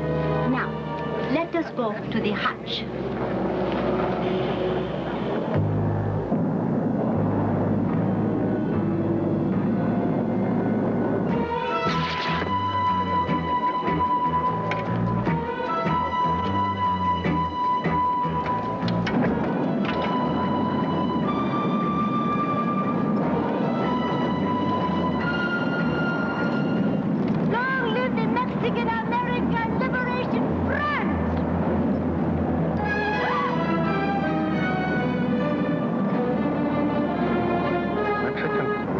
Liberation Front?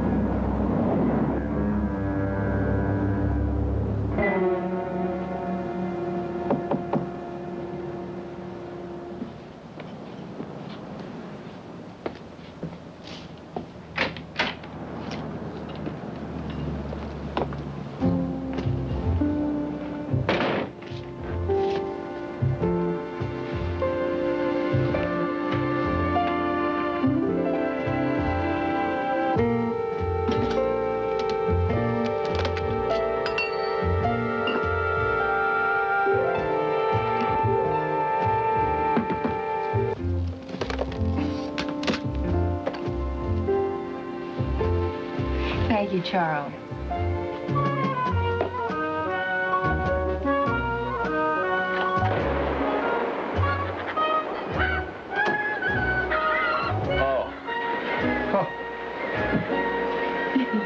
That is beautiful. Fantastic. Don't tell me. Let me guess. We are not going out for dinner, right? Everyone goes out for dinner.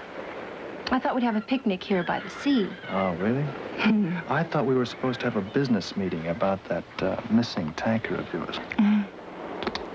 It'll pop up. Huh?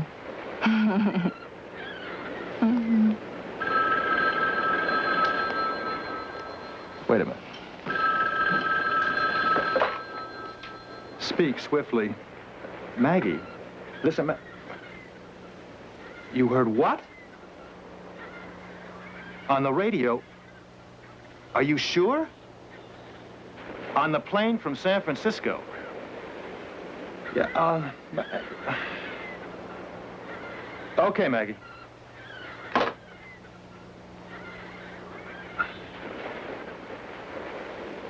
I will be back. I will be gone. Make sure, will you? Just make sure that everything is turned off. Believe me, everything is turned off.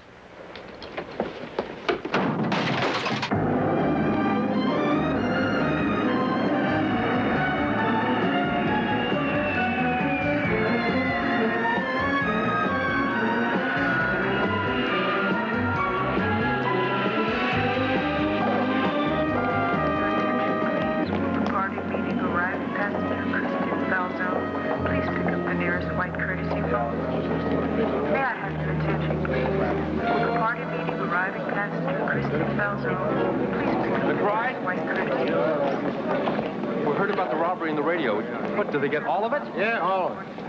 Well, thanks a lot. You really did a hell of a job, didn't you? What do you expect me to do? Make some kind of a grandstand play? There were 130 passengers aboard. How did that woman that pulled the heist know about the contents in your attaché case? Must have been others on that plane. Harrison Cole is the investigator from Apex Insurance. Well, Mr. Cole, it's a good question. I'm hoping any kind of a good answer. I'll give you one. Maybe this ripoff was staged to cover the theft of the jewels. Meaning what? Meaning maybe you were in on this thing from openers? What the hell kind of a crack is that? Look, McBride, I got a pretty good make on your partner. I know he's an ex-con. I know what he got sent up for. And I'm going to bust you, McBride. I want to put your partner in a slammer.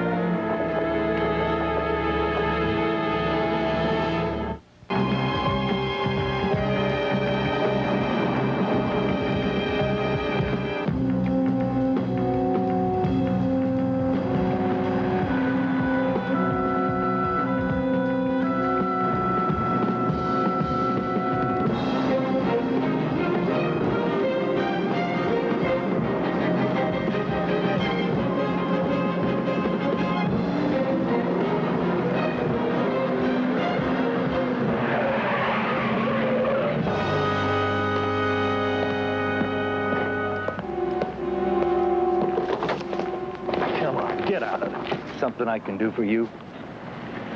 You've been tailing me for 10 blocks. 12, old buddy.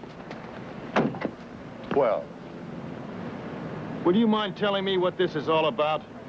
I'm going to be on your hip pocket until I find out where you hid the jewels. You gotta be crazy to think that McBride is involved in a caper like that. Come on. I spent 20 years of my life tailing grifters like you. I've never been wrong yet. You know something? You won't disappoint me.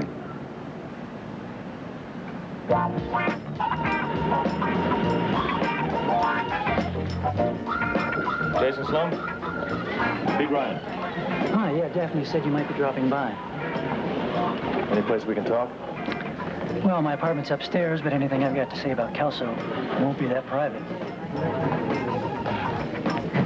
You, did work for him, though, huh? I'm prouder of having been fired by him. It's a big club. Yeah, it is. What's the slant on your article? It's a three-dimensional piece on a man in the fashion world who's made it to the top. Mm-hmm. And you could use some venomous quotes, right? If it helps fill out the picture. Well, you won't get them from me. Look, I don't have to see it in print. Kelso's a creep who'd have his mother working somebody else's loft if it'd give him an edge.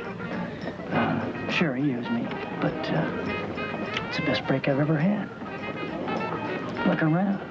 It's dynamite.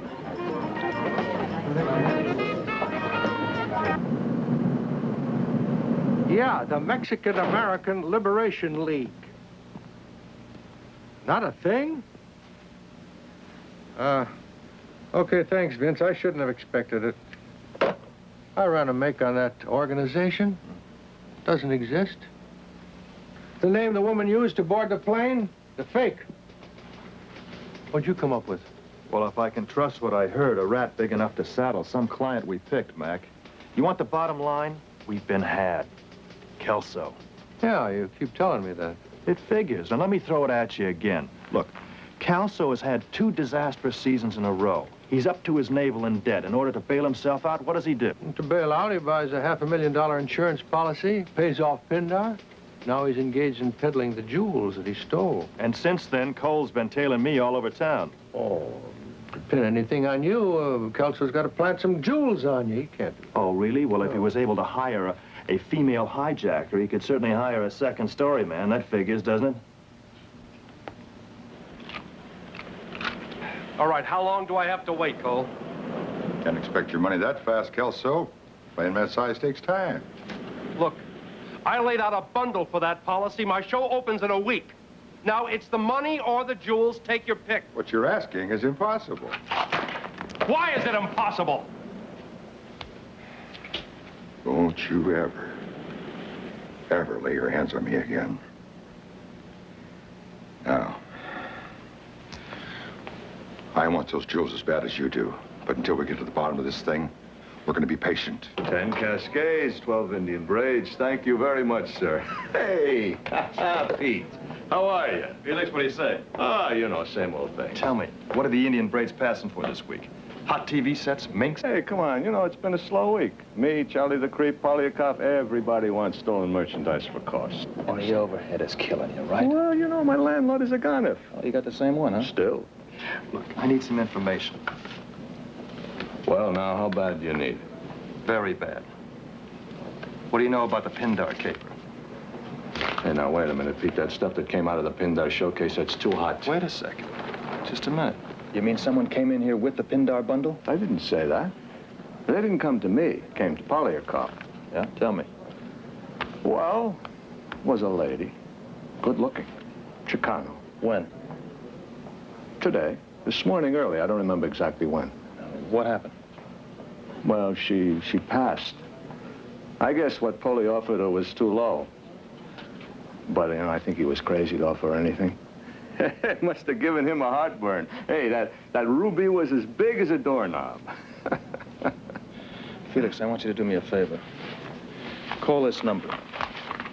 Ask for a fellow by the name of Kelso. Tell him that Fraker the fence is on his way over right now. Fraker? Out here, dear. Are those your sketches for the show, Mr. Kelso? Oh, yes, yes.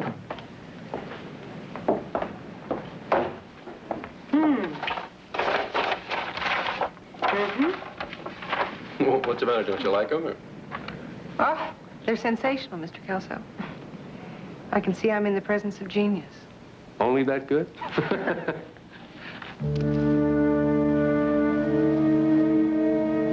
well, my dear, it is obvious. May I call you Ray? Ray? Well, your designs are the absolute best. I Would you believe that I started out as a pants presser? Never. Yeah. See, Dior and Givenchy, they had all the advantages. You know, French, took art lessons. I must say you've come a very long way. Thank you. Stunning. Stunning. Now, that's what I call a nice ribcage. What is she doing? Meditating. Oh. Well, next time, why don't you have her meditate in the cab on the way over, huh? Listen, I would like to drape some more threads on her, so we will keep in touch. Mr. Kelso, aren't you being a bit premature? I mean, we haven't even come to terms yet. What terms? Well, Miss India does not exactly work for scale. What were you expecting? 1,000 an hour. I see. Would you like that in rupees or elephant chips? You, Mr. Kelso, have just concluded your interview with Miss India. Come on, Rosa, let's go.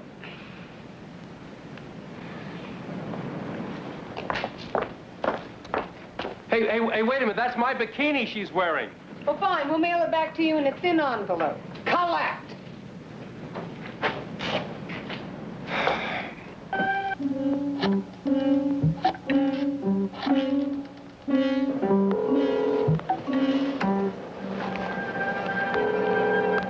I would like to talk with Rafe Kelso.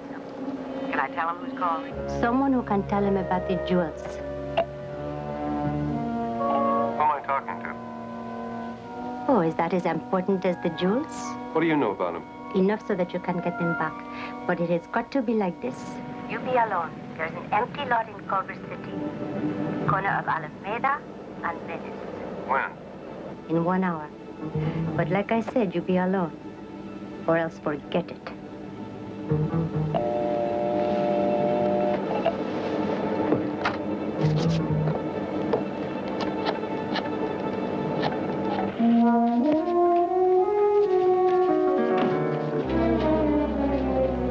McBride, what are you... Hey, wait a minute. I know you aren't... You're that fence breaker. My partner, Peterson T. Ryan. Partner?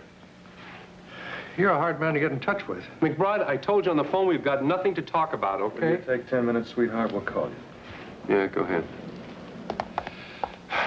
Okay, now what the hell's going on? We haven't got much time. In 30 minutes, you're going to have a date with someone who knows a good deal about that $500,000 jewel robbery. How did you know that, McBride? Right here.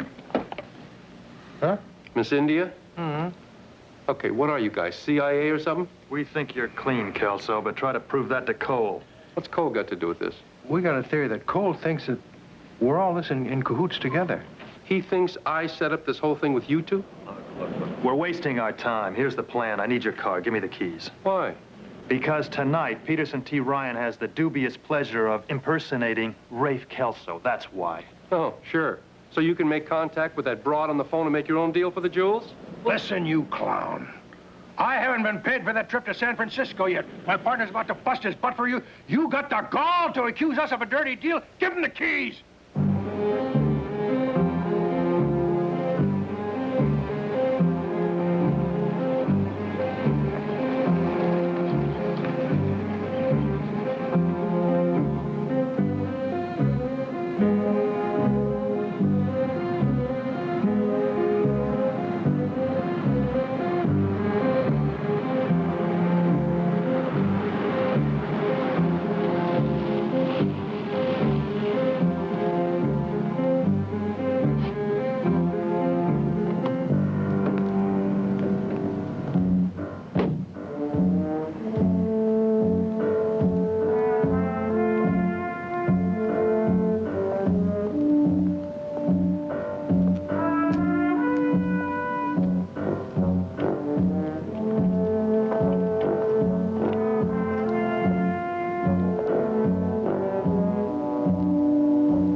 Kelso.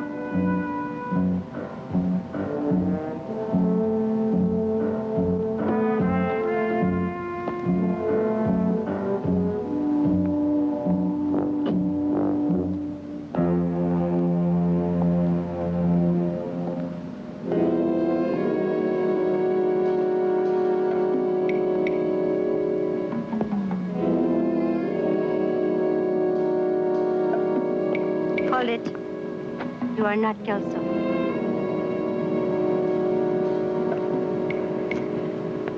No, but I can talk for him.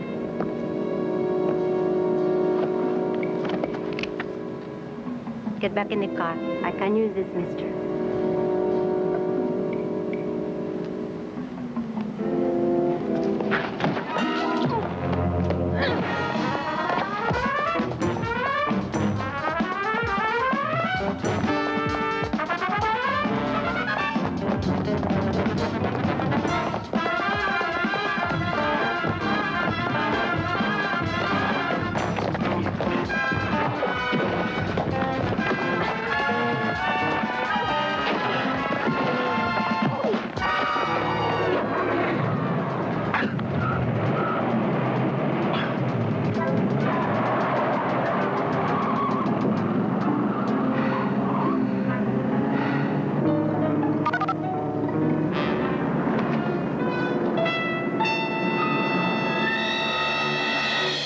You have no proof that she was in drag. I got no proof. What do you call this, chopped chicken liver? Not to mention the bumps I got on my head. I'm telling you, she had the strength and the moves of a man, Mac. Believe me. Yeah? Yeah.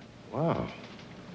Then we gotta assume that he, whatever, has been working with somebody who knew in advance about my trip up to Pindar. Yeah, and if Calso is clean, you know what that does? That leaves Cole. Where are you going? I got a hunch. It's a long shot, but it's a hunch. Look, you just almost got your head knocked off. What are you looking for, more of the same? I'll see you, Mac.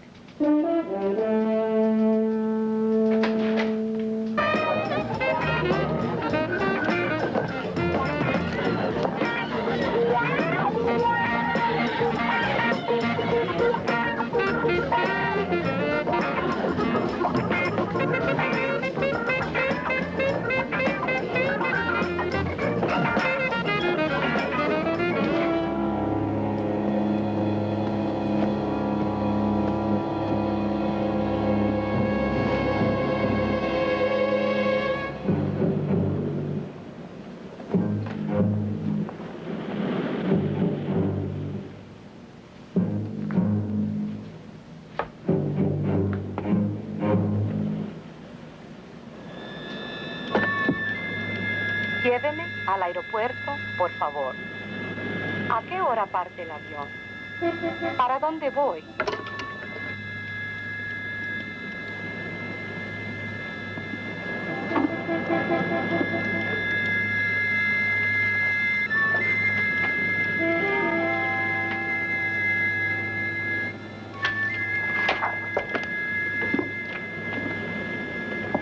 Mr. Sloan? Mr. Sloan, a customer's asking for you. Jason, can you come here a minute?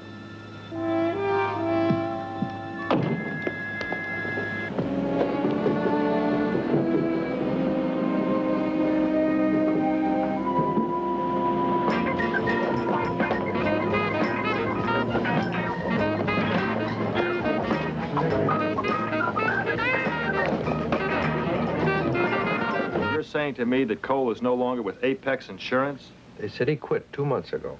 But he was investigating Kelso's claim on those stolen gems. Here's another thing. According to the records, no such policy was ever issued to Kelso.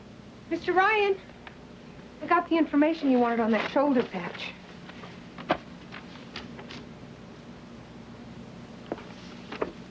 '83rd Airborne. See that? There's your hijacker. He was working with Cole to set up Kelso? What made you suspect Sloan? 2 reasons. Jason Sloan did have a motive, even though he tried very hard to convince me he was grateful to Kelso for firing him. Secondly, pure male chauvinism. I still can't quite buy a lady heisting an airplane like that and then jumping out of it at 8,000 feet. Well, here's another wrinkle. Pindar had to have proof of insurance before he could rent out that amount of jewelry. Look, do you think I'd be crazy enough to do that without coverage? That's Apex. Who sold you the policy? Cole. You know, we could nail Cole for fraud for issuing a phony policy. No, that still wouldn't implicate Sloan. You know, Mac, there's a way of smoking Sloan out. Oh. By creating suspicion between them. If we could get Cole and Sloan to think that the gems that you had on the plane were fake, then They would think that the real ones were being used by Kelso in his fashion show. Yeah, but why would I have taken out a policy on phony jewels? You didn't. The real ones were picked up by a courier other than Mac. Yeah, but they've got the real ones, and any jeweler could tell them they're worth in a minute. No. They couldn't take a chance on a legitimate appraisal. They're still too hot. So they take them to fences. I've taken care of that. It's all fixed. How'd you fix that? Who's going to tell they're real? Charlie the Creep? Felix? Polyakov? You fixed it. Connections. You know, you guys could start a war. True. Oh, I see. You stake out the fences, and when one of them shows, then you track him back to where he's got the jewel stash. That's right. That way we could possibly get back some of the gems and maybe one of the criminals, although we're after 2 of them. Or more.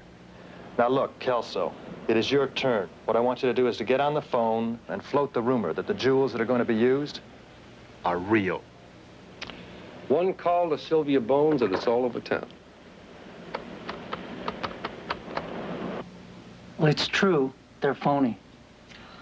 All of them. Can't be. You told me you followed McBride from Pinder's to the airport. I did. Somebody must have exchanged it en route. Or maybe someone on the airplane. I tell you, I didn't leave him out of my sight. Jason, you imbecile. All this planning for what? To ruin Kelso's career? And what do we end up with? A lousy airplane ripoff for a bundle of paste.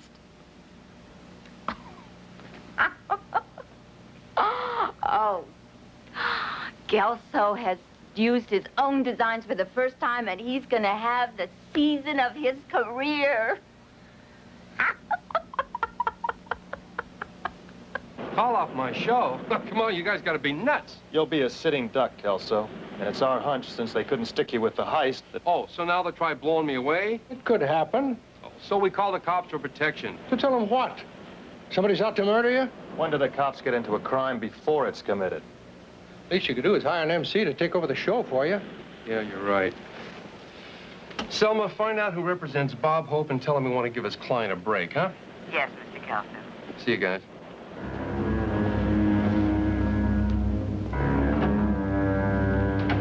That call of Bob Hope? Forget it.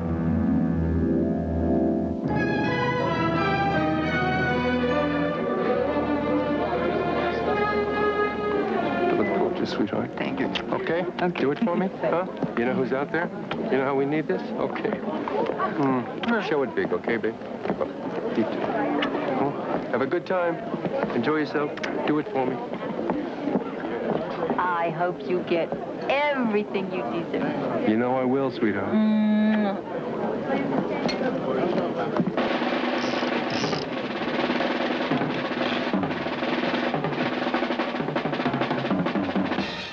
Hello, suckers!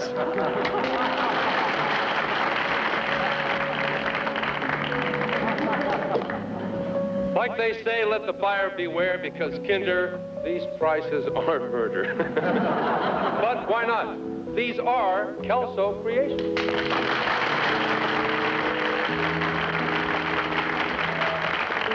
To complete the look, this can only be accessorized with that bauble nestled in the cleavage.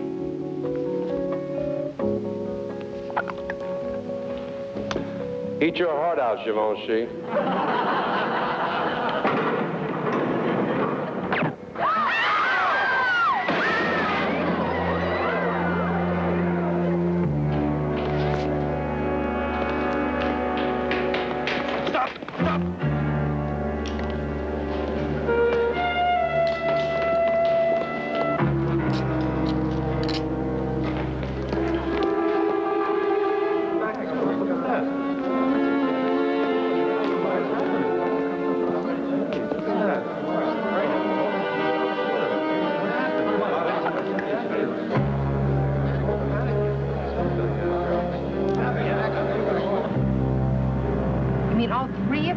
Kelso? And at the same time. Well, okay, Sylvia was the woman scorned, and Sloan was getting even with Kelso for having made enrichment payments, not getting anything for it. But what about Cole? Yeah, the insurance investigator. 5 years ago, Kelso made a pitch to Cole's daughter, the whole glamour routine. Then he dumped her. She killed herself. He spent 5 years setting it all up to get back at him. Those jewels you recovered from Sloan, were they really worth $500K? Every dime.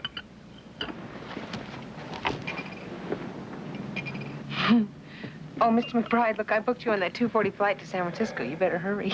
Cancel it. This time I'm taking the bus.